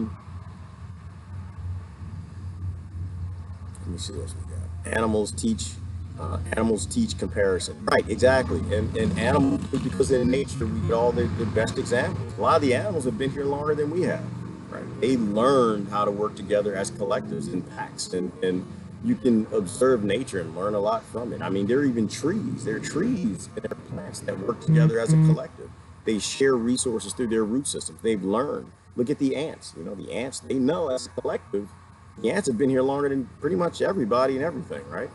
Yeah, they rule the planet. Like I said, when the aliens come, they're not talking to us. We might be bigger. We might drive these car things, which to an alien, I don't think a car would even beat technology. I think an alien race that is 1 billion years old, if they come here, I think we'll talk to the ants. Number one, because there's more ants than us. And number two, the difference between a car and an ant carrying a stick, a twig, there probably is no difference in that technology to them. I think if you are 1 billion, like think about what we've done in the last 50 years. If you're an alien race that is 1 billion years ahead of us,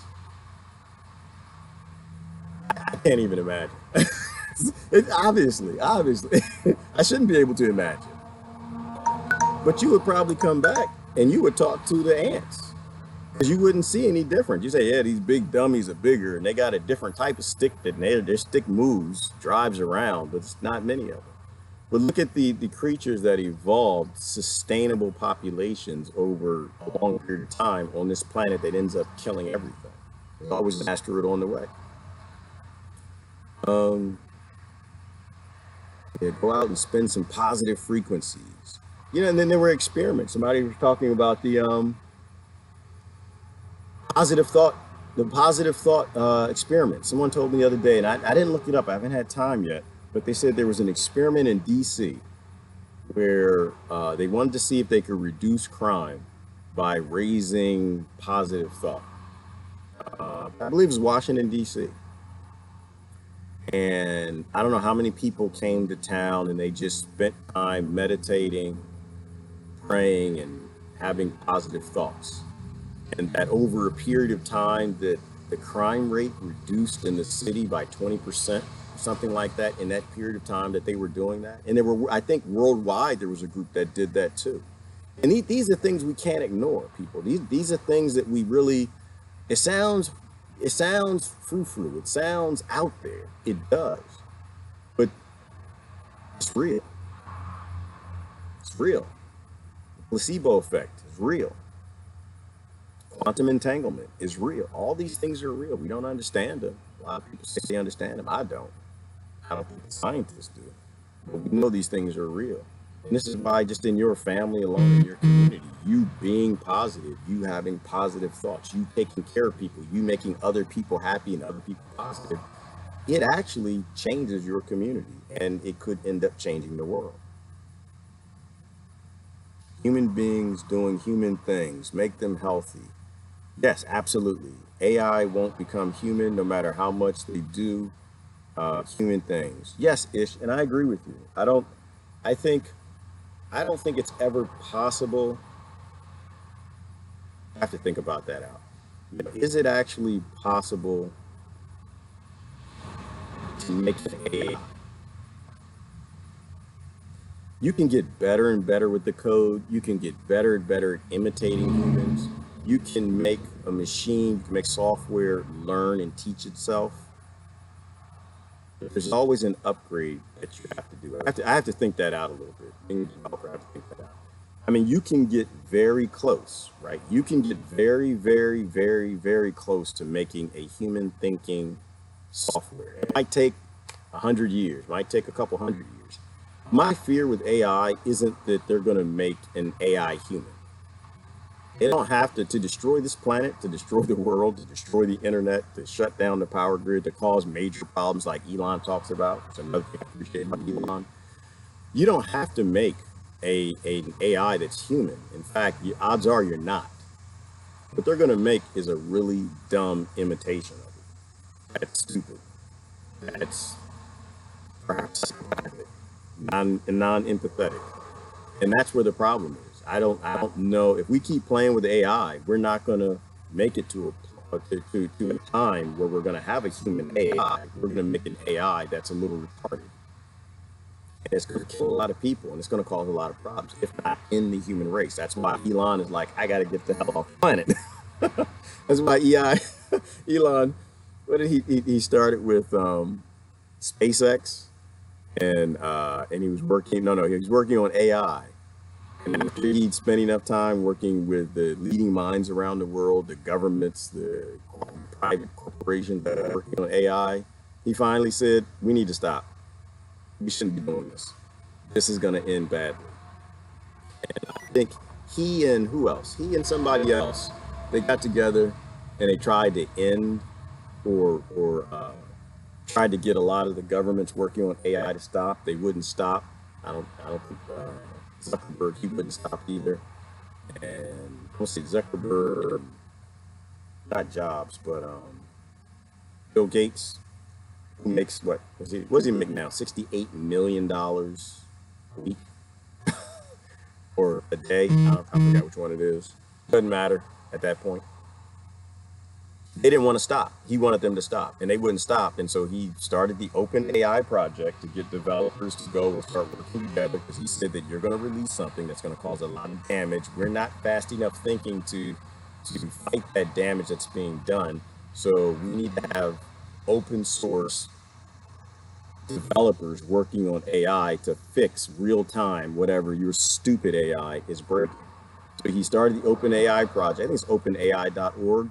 And after that, it was SpaceX getting the hell off the planet. He said we need to be a two-planet species, and that was his main reason why we need to be a two-planet species, because the people on this planet are working on AI openly. I mean, AI in private. Think about that. When one of the smartest men of your day, who even is a billionaire psychopath, actually gives you the warning that we need to get the hell off this planet because they are going to end everything. He saw some stuff. Washington crime study shows 23.3% in violent crime trend due to mediating group. Thank you, brother Dale. Boom with the hit. That's crazy. Think about that's insane. Sometimes I hear stuff and I'm like, oh, is that really true? Thank you, brother Dale. That's awesome. This is this is why I'm saying we don't know. We don't know. We don't know. Just chance. Did it work on Congress? I don't know. I don't know what I was talking about at that point. I think that's back in the Congress. I know that we need to have brain scans for, if that's what we're talking about, we need to have brain scans for Congress. I think that everybody who wants to be a leader of any other human being, whether it's 1, 2, 3, 4, 5, doesn't matter. If you want to lead another human being, I think you need to have a brain scan. I think we need to know that the part, and I'll let Sharon answer that one, but the parts of your brain that are used for empathy, love, aggression, compassion, all of those things, there needs to be a scale that says you need to be at this level to tell other people what to do. Otherwise, you can't run a daycare. Nope, you can't be a teacher. You can't this, you can't that. You definitely can't be a doctor privately in a room with a little girl. You can't be a politician. You can't be a police officer. You can't be in the military. I think if you have the power to change another human being's life or destroy another human being's life, you have to have a certain level of ability to have compassion for that creature. If you don't have compassion, love, and empathy, if those cordons of your brain just aren't showing enough activity, that's not your field. You may want to be in that field, but I think that's how we got here. I think that's how we got here. We let psychopaths get into powerful positions, and we need to pull them out. If people can't touch it, they don't believe it. No, that's right, Mary. If they can't touch it, they don't believe it. Because we have a lot of dead people. We have a lot of dead people, spiritually dead people, not dead people. We got dead people too. Unfortunately, people keep over parties, but we have spiritually dead people. That's why I'm not in the church. So I'm not in the church at the moment. I'm not. I don't know of any churches I've been in that have been open-minded enough. And every time I go into them, I don't feel anything spiritual. I don't feel. That's not true. That's not totally true. There's some very small churches I've been to a long time ago where you just feel it. I don't know if you feel it in the wood, in the floor. You feel it. These are not mega churches. These are actually really little churches. I think there's some. A few times that I actually felt anything decent in a church, I'll be perfectly honest with you, and I've been in lots of them. Good brother of mine, dude by the name of Poncho. We used to run around Philadelphia going to different churches. I think we've been to we've probably been to 80% of the churches in and around the Philadelphia area. It was crazy. Every Sunday we'd go to a different church, and it was just a thing he was doing. It was crazy. And I would go along with him. We went to all of these churches, and the places I went where I felt something other than the chicken, other than cologne and perfumes. No, stop. Y'all stop running colognes and perfumes. That stuff's carcinogen. We're something natural. There were little churches. There were little churches and little groups. I actually felt something once in a temple. It was a Hindu temple, if I'm not mistaken. When I was a kid, my father let me go to one of those. When you have small groups of people who really feel something deep and really feel something real, there's something.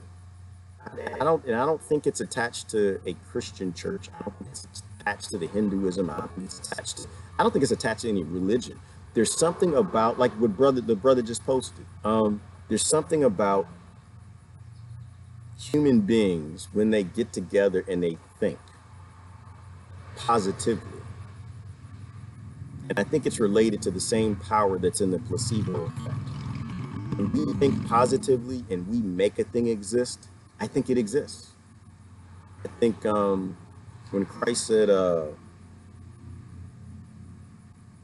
that you could move mountains if you think it, that, so shall it be. I believe that. I believe Christ walked on water. I do. I know. I see the memes. I still laugh at them. People say, we live in a country of adults who actually believe in angels. That's me. That's me right here. I do. Now, I don't think angels are what we think they are. I don't think angels have wings and, white shirts. But I think that there's a lot more out there we don't understand. And we have a lot of evidence of that. Ayahuasca therapy for politicians. Yeah, Mary, somebody say, who's that? Was it Paul Stamens? Paul Stamens and a few others, Terrence McKenna, they talk about, how politicians should really all have an experience. They really all should do magic mushrooms or ayahuasca or DMT or something because it taps you into something more powerful. And I think that's a good idea. To me, that actually makes sense. I think that we don't have deeper thinking people. I think that's why Christ smoked cannabis. I think that's why. Who's that? Sandra, did you send me that? Somebody sent me that. A link about somebody posted yesterday on my timeline a link about using cannabis in the Bible. I think that they did those things because it helped tap them into whatever the spirituality stuff is. Sandra, make them take the position. Take what position? What I missed, Glenn? I missed something. I agree with you, Gerard, regarding the neighborhood churches. Yeah, it's the smaller churches. There's something there, and maybe that's what y'all were talking about. I don't know about the religion thing. I don't think that it's the religion. I think it's the people. I think when you get spiritual people together, they tap into something. They have it. I think it's an evolutionary thing. I think it might be how they built the pyramids. It's possible. How they move mountains. Maybe that's what Christ was talking about. They actually built the pyramids on some sort of being tapped into some energy. Don't discount these things. These things are real. They're real. Doctors know it. That's why I always go back to placebo effects. You always go back to the facts.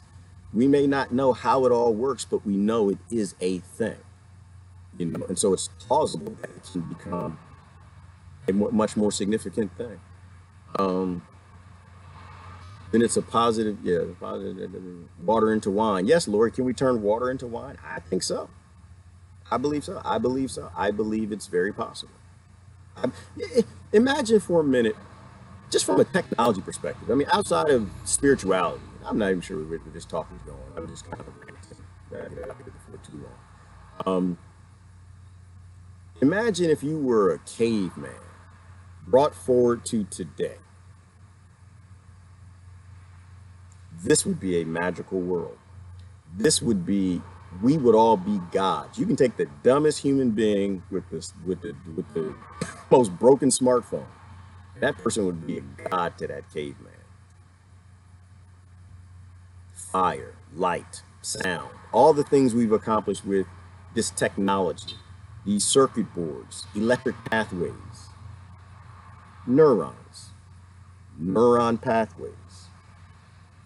Explain to me how it's impossible that that creatures that can rewire their circuit boards any way they need to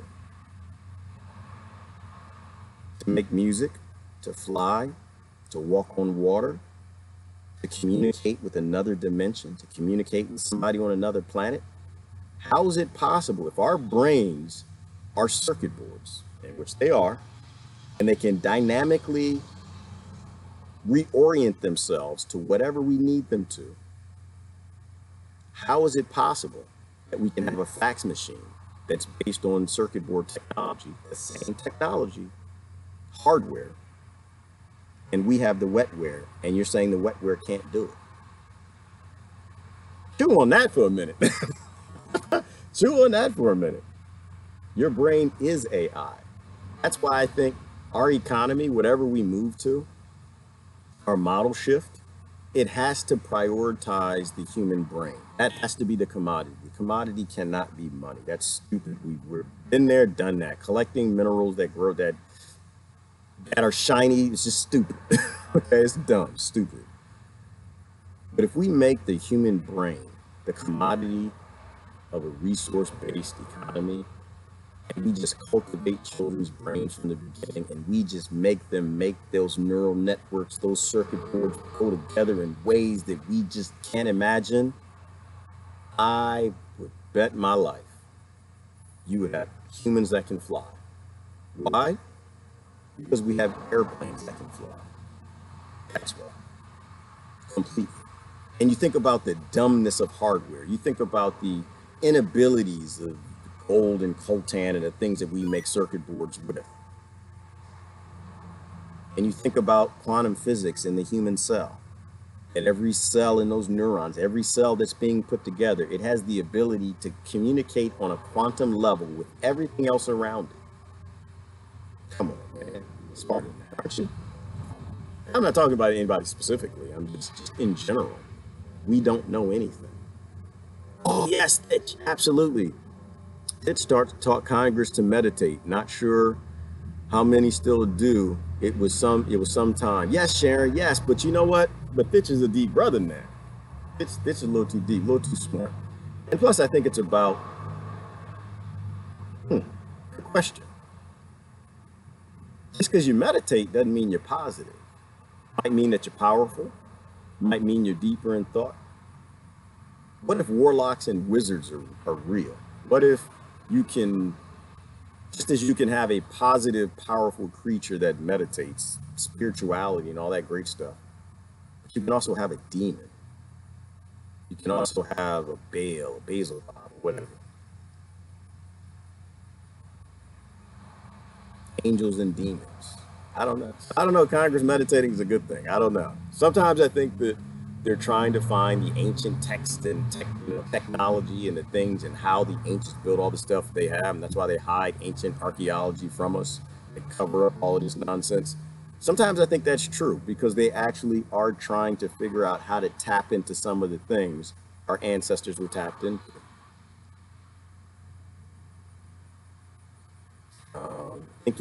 Thinking beyond the box from a quantum physics perspective, like the book, The Holographic Universe by Michael Talbot. I didn't read that one. Maybe one day we'll see that many times. We can call mythic can be can be or have a reality. Yeah, I haven't read the book. I'll have to take a peek. I have a book list. I have to go add that to how I do my book list. Actually, I don't read a lot of books. I listen to a lot of books. That's what I do. Most audio books are on YouTube. Y'all don't know that. I make a book list. I think it's in one of my books. And anytime I gotta take a road trip, I'm always getting on the road going somewhere. I'll go find the audio book and I'll download it and I'll listen to it. I'm not a music person. I'm not a ride in the car music person. I don't. Hard time for me is very important. When I get in the car, I want to expand my mind. I want to learn something. When I get in the car and I go on a trip, I want to be smarter when I get out of the car than when I got in the car. It's like these live streams. This would be stupid and pointless if I'm as dumb as I am when this is done. Right? It's like how we talked, the beginning of the talk, we started out talking about victory. What is a victory? A victory isn't when your team wins. It's when you are better. Your team is better today than it was yesterday. It beat you yesterday. You are better. You have victory every day. You're smarter today than you were yesterday. You're more evolved. That's why I love the car for. I get in the car, I'll pump up an audio book, I'll pull up a video, I'll go to my message, and someone's always sending me some good videos or something. I click on something, I listen to something. That's how I do it. It's a productive time. I'm not really a music guy, but the few times I do listen to music, oh, it's off the chain. It's off the chain. I love music. I do. But the few times I hear music, oh my goodness, I can't sit still. I love music. Car time for me is very important. That's what I have to add that one to my list. The ancient existential question, who am I, is the beginning of recovery. Yes, it is, Ish. Because if we stop trying to take what other people have and we start asking, who am I? If Congress actually did meditation and tapped into something important, they started asking, who am I? The whole world would be different. That's why America is so important to everything. Because America actually can make the changes that might actually make a big change in the world. You actually got to go to the big thug if you want to make a change in your universe. You can't go to the little thug because the big thug will kill the little thug. That's why people, internationally, you start to understand a lot of these things. You need to talk to your American friends. They start asking, who am I? Like Isha saying, it's the beginning of recovery. Stop asking, stop telling other people who they are and start asking yourself, who are you?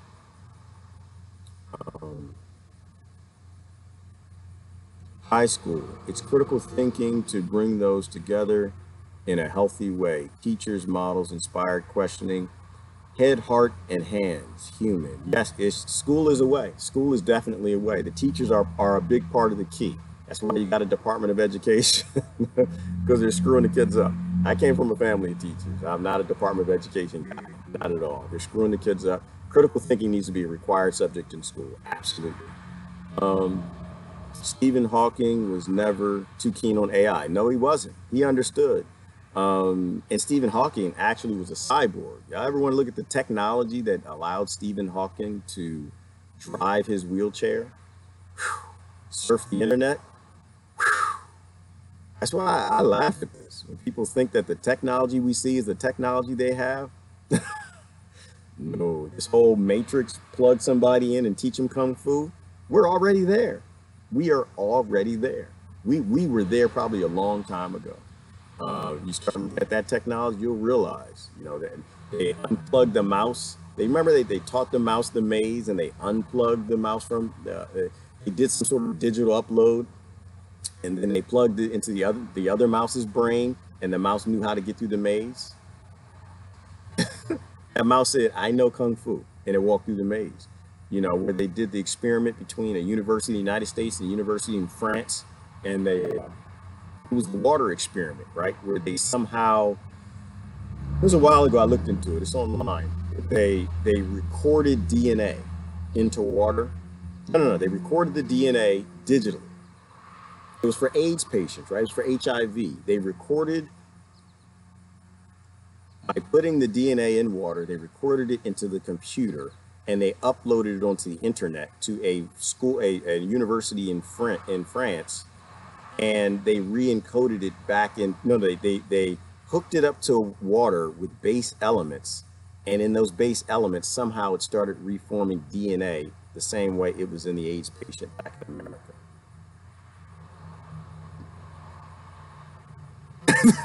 Okay? Does that sound insane to you? You know what that is? That's a human fax machine. That is insane. This is why we don't have time to fight with people. This is why, Trump phobia, I don't have time for that. I'm like, we are deploying and working on technologies that will change everything. And it could change everything today. And all that technology is being utilized to do is to steal resources and kill other people. All that technology is in books and classified, top secret, secure information, secured by psychopathic people that are not sentient. Tell me that ends well. Somebody, because maybe I'm stupid. Somebody tell me how that ends well. Somebody tell me how taking the most violent people we know, and it may not even be the people, maybe it's the government, maybe it's the office, I don't know, maybe they got put guns to their head, I don't know. Tell me how it makes sense to keep this current model going. Deborah's teaching people who work there and then leave skill sets to teach others. Okay, I'm not sure what we were talking about there, Mary. Water break is hot. Thanks for coming back, Brother Gary. Yeah, it's hot here too. I'm gonna have to get off here in a minute. I've definitely got some pruning to do. I still got basil. Get down, I'm crying.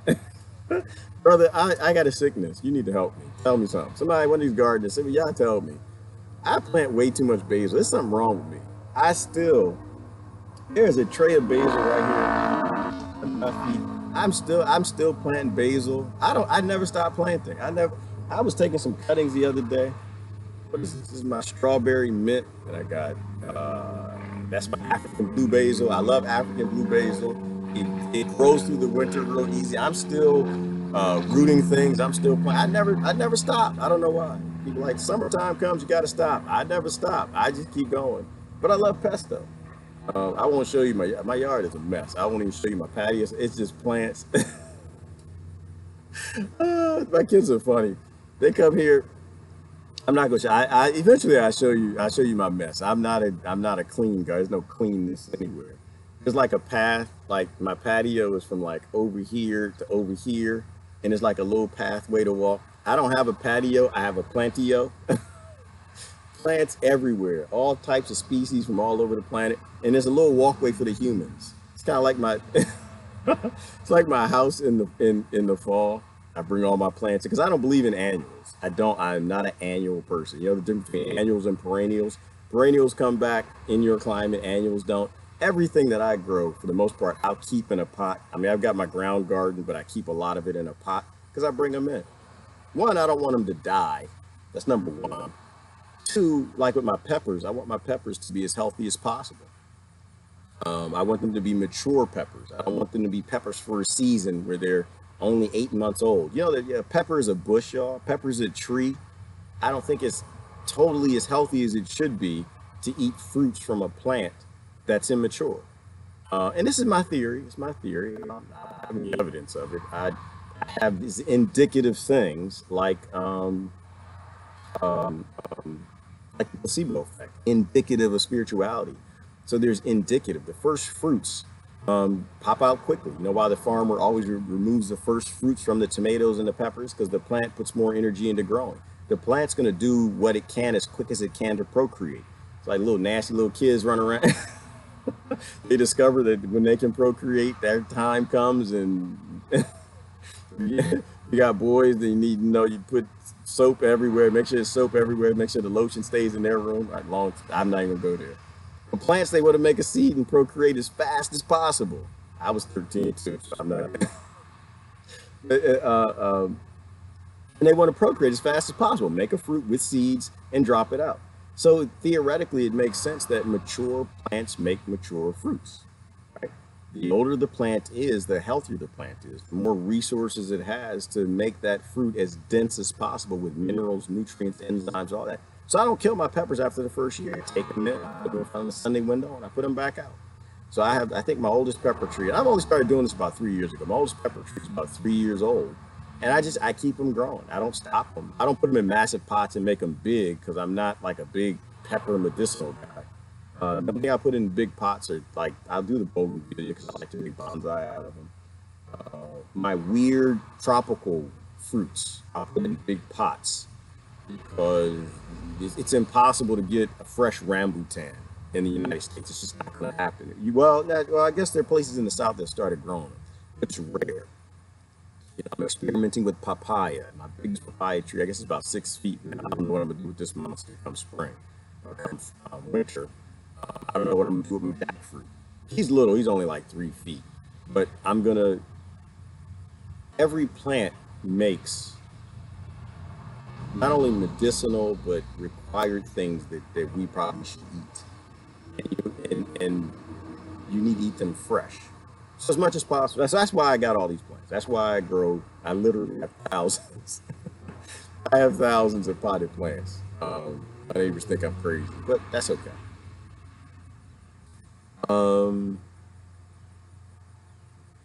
I'll trade you some basil for peas, broccoli, and whatever. I don't have enough basil. How's that even possible, Gil? You know, broccoli, peas take more work than basil. Basil is a weed. You should have plenty. Absolutely trade you. I got tons of them. I keep planting them. I guess today when I hang up and get off of here, I've got a bunch I need to put. I'm just putting them in pots. I'm finding random pots around the house. I have pots. Find an old shoe like this one. I found this old pot was sitting in the backyard. I don't know. I think somebody left it here, the old lady or something, 20 years ago. The old pot is basil. I'm just throwing basil in pots. Because I still probably, because I started them as plugs, I probably still have about 50 or 60 basil plugs just laying around in the pot. I got basil addiction. I got a basil condition, but I love basil. I had tea with basil raw with honey this week. Oh, I'm gonna try that. I have never had basil tea. I have to try that. When I got out of this ignorant, silly, non-free country, I actually had a chance to have cannabis tea. Ooh, that was delicious. Not a smoker. I'm not a cannabis smoker type guy, but I love eating things because we're supposed to eat them. I got mint basil mutant stuff. It's not a mutant, Glenn. That's good. That's delicious. That's open air pollination. That's the plant becoming something different, evolving. That's a good thing. Love mutants. You want mutant plants. You want open air pollinated plants. You want free plants. Ah, Freedom Friday. You want plants that are free to let nature do what it's supposed to do. Epigenetics, spirituality, God, whatever it is, quantum physics, whatever that plant needs to do to evolve and grow better, let it do that. Ish said I have a plant sanctuary. Yeah, kinda. I'll do plant rescue. People are moving. Don't move and have a plant in your yard that I need. I grab it. I know, and they say, we know how to get him. He's gonna go around to people's houses who move and steal plants. No, I don't steal the plant. I get a cutting though. I'm a cutter. I cut. I let my beard grow. I take my pruners everywhere. I believe in propagating the planet. That's what I got. My pruners everywhere I go. I got my pruners. Heck no. If I'm out in the field in a park or something, it's like, oh, what is that? I'm gonna get a cutting. I'm gonna take that cutting. I don't care what you think. Department of Agriculture. You're not supposed to do that. Okay. Plants have forever evolved and migrated across this planet. Before you had these little silly continent things, you had Pangea. All the plants shared DNA, cross-pollinated, everything. So I do a lot of that. I'm figuring we'll be semi-tropical in 20 years or so. I'm going to plant coconuts in Great in Vermont. Yeah, Gal, maybe when you look at what is it? Polar shifts and how the poles shift and climates always change. That's why I'm not hype on climate change. The climate's always changed. Our problem is, I think that they set up the discussion. They set up the arguing points where it's like, climate change is real. No, it's not. Climate change is real. No, it's not. And we sit here and argue. And if it's not that, it's you did it. No, you did it. Or you did it. No, I didn't. They set up these little silly debates. The climate always changes. Climate change actually doesn't exist. Hang on, let me say it a different way. Climate change actually does not exist because there is no such thing as a stable climate. It's not supposed to be the same. Life may not even be here if the climates did change. The poles didn't shift.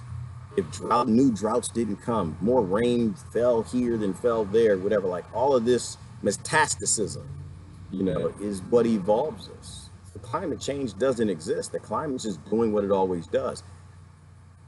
The problem is we're the first species, perhaps, that just doesn't want to adapt to it. That's the problem. Our problem is we debate things that aren't the problem. If the climate's changing, put your resources into adapting to it. Right? If you have massive droughts all over Africa and the Middle East, then you have technology that can actually pull water from the air. Put your money into that. Maybe you don't put as much of your money into drones to go kill the people and take the land. Put your money into preparing for it. If waters are rising on islands in the Philippines and Malaysia and different places, then don't be stupid and help those people to build their houses on stilts or let them migrate to get the hell out of there. That's why I'm this whole immigration thing. I think it's a stupid debate. I don't think you call it immigration because it's not immigrating. I don't think immigration exists. I don't think immigration exists. I don't believe in words. I think Ty said something about that the other day. Oh, that it's all about words. I don't think these words exist. I think they make this crap up. They just make it up. None of it's real. Immigration isn't a thing. Humans migrate. That's what happens. The climate changes, the environment changes, bad things happen. A pack of wolves move in, some lions or something, and they move. That's what we're supposed to do. It's like it's hot, okay? You burn yourself on the stove. You touch the stove, ow, it's hot. Move your hand, dummy. It's human beings doing what they're supposed to do. Bad things come, you move. But they got people believing in this colonizer model of borders and countries. And it's like, no, you're immigrating to my country. No, it's not. No, it's not. Your country doesn't exist. It's not a thing. It's not. Yeah, exactly. Thank you, Brenda. Brenda said, "You rebel." I was like, "I'm a rebel. I'm a rebel. I'm an extremist because I believe in human migration, right? You know, but that's the thing. It's funny. History, it'll bless you. History is a blessing.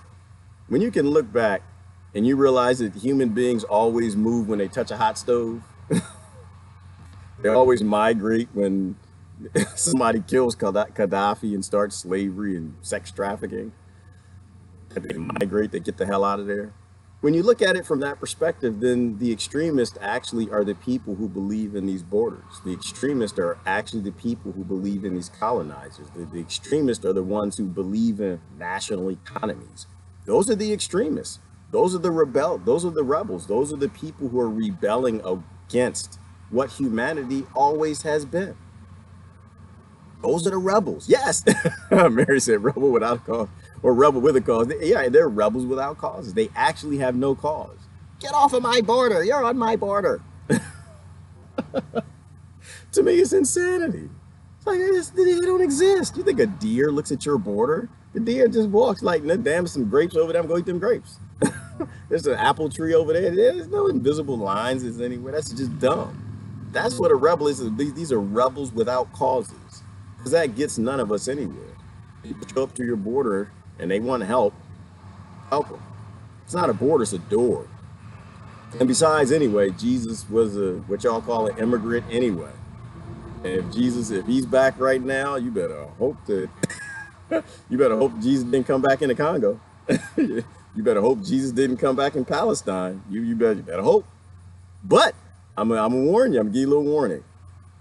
Jesus liked poor people. Jesus didn't like rich people. Jesus came to a poor family in a poor area. What are the odds when Jesus comes back? All of y'all who feel that we should be murdering people in Gaza and Palestine to get Jesus to come back, where do you think Jesus going? If this Jesus alien thing comes, where do you think it's gonna come back? He's gonna come back in rich, wealthy America. Gonna be born in Texas? Oh no, Jesus is gonna come back to the most poorest, oppressed people possible. And if that thing comes back, whoa, it's gonna suck to live in a country that's sending drones to kill his family. That's gonna suck. It's not gonna be fun. All right, I'm gonna get going. It's been fun hanging out with you guys. Who's the last couple comments? I'll do last couple comments. Oh, music, cue the music, cue the royalty free music. Where's my? I always love music. I turned it down. Somebody said it was a little loud. I want to subtle. I like to exit in a subtle way. Is that too loud? I'm gonna turn it one more. Most volume. There we go. Last couple comments. Okay, I'm going back to the fields. Hydrate and grow. Yes, brother Gallon. I have to go too. I have to. I got a whole bunch of stuff I need to plant. I didn't even eat breakfast yet. I'm drinking coffee. I got to eat something. Eat a banana, something.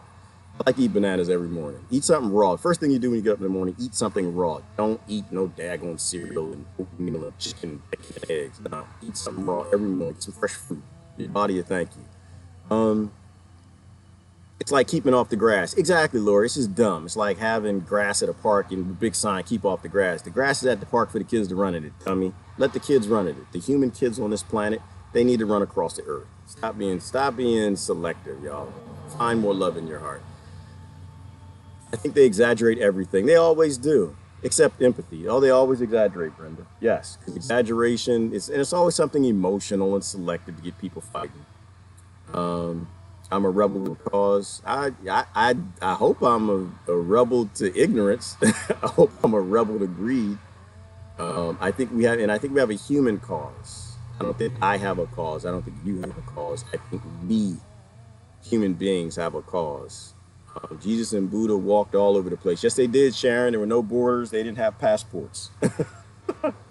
Yeah, Jesus, I don't think you could take a picture of Jesus. Didn't God, you're not supposed to have a picture? Isn't that how it goes? You're not supposed to know graven images. So how did Jesus have a passport? Did Jesus have a passport today? You're not supposed to know graven images. Like they orchestrate these things together. And I don't think y'all think it out. I think the people who believe in some of the religions, y'all need to think these things out a little bit more. Jesus ain't gonna have no RFID chip. Y'all need to think that one out. You're not gonna vaccinate Jesus. That I don't think Jesus is going for that. All right, y'all have a great day. I'm gonna get out of here. It's time to do some gardening. Love y'all to death. Great talk. Happy Friday, Freedom Friday. Y'all do something fun this weekend. I don't know if I'm coming back the weekend. I'm not sure. I didn't do anything this weekend. I might actually post something sometime this weekend. Maybe I will. See if somebody wants to talk. Whether Chris or somebody. Anyway, I have a wonderful day. Love y'all. Bye bye.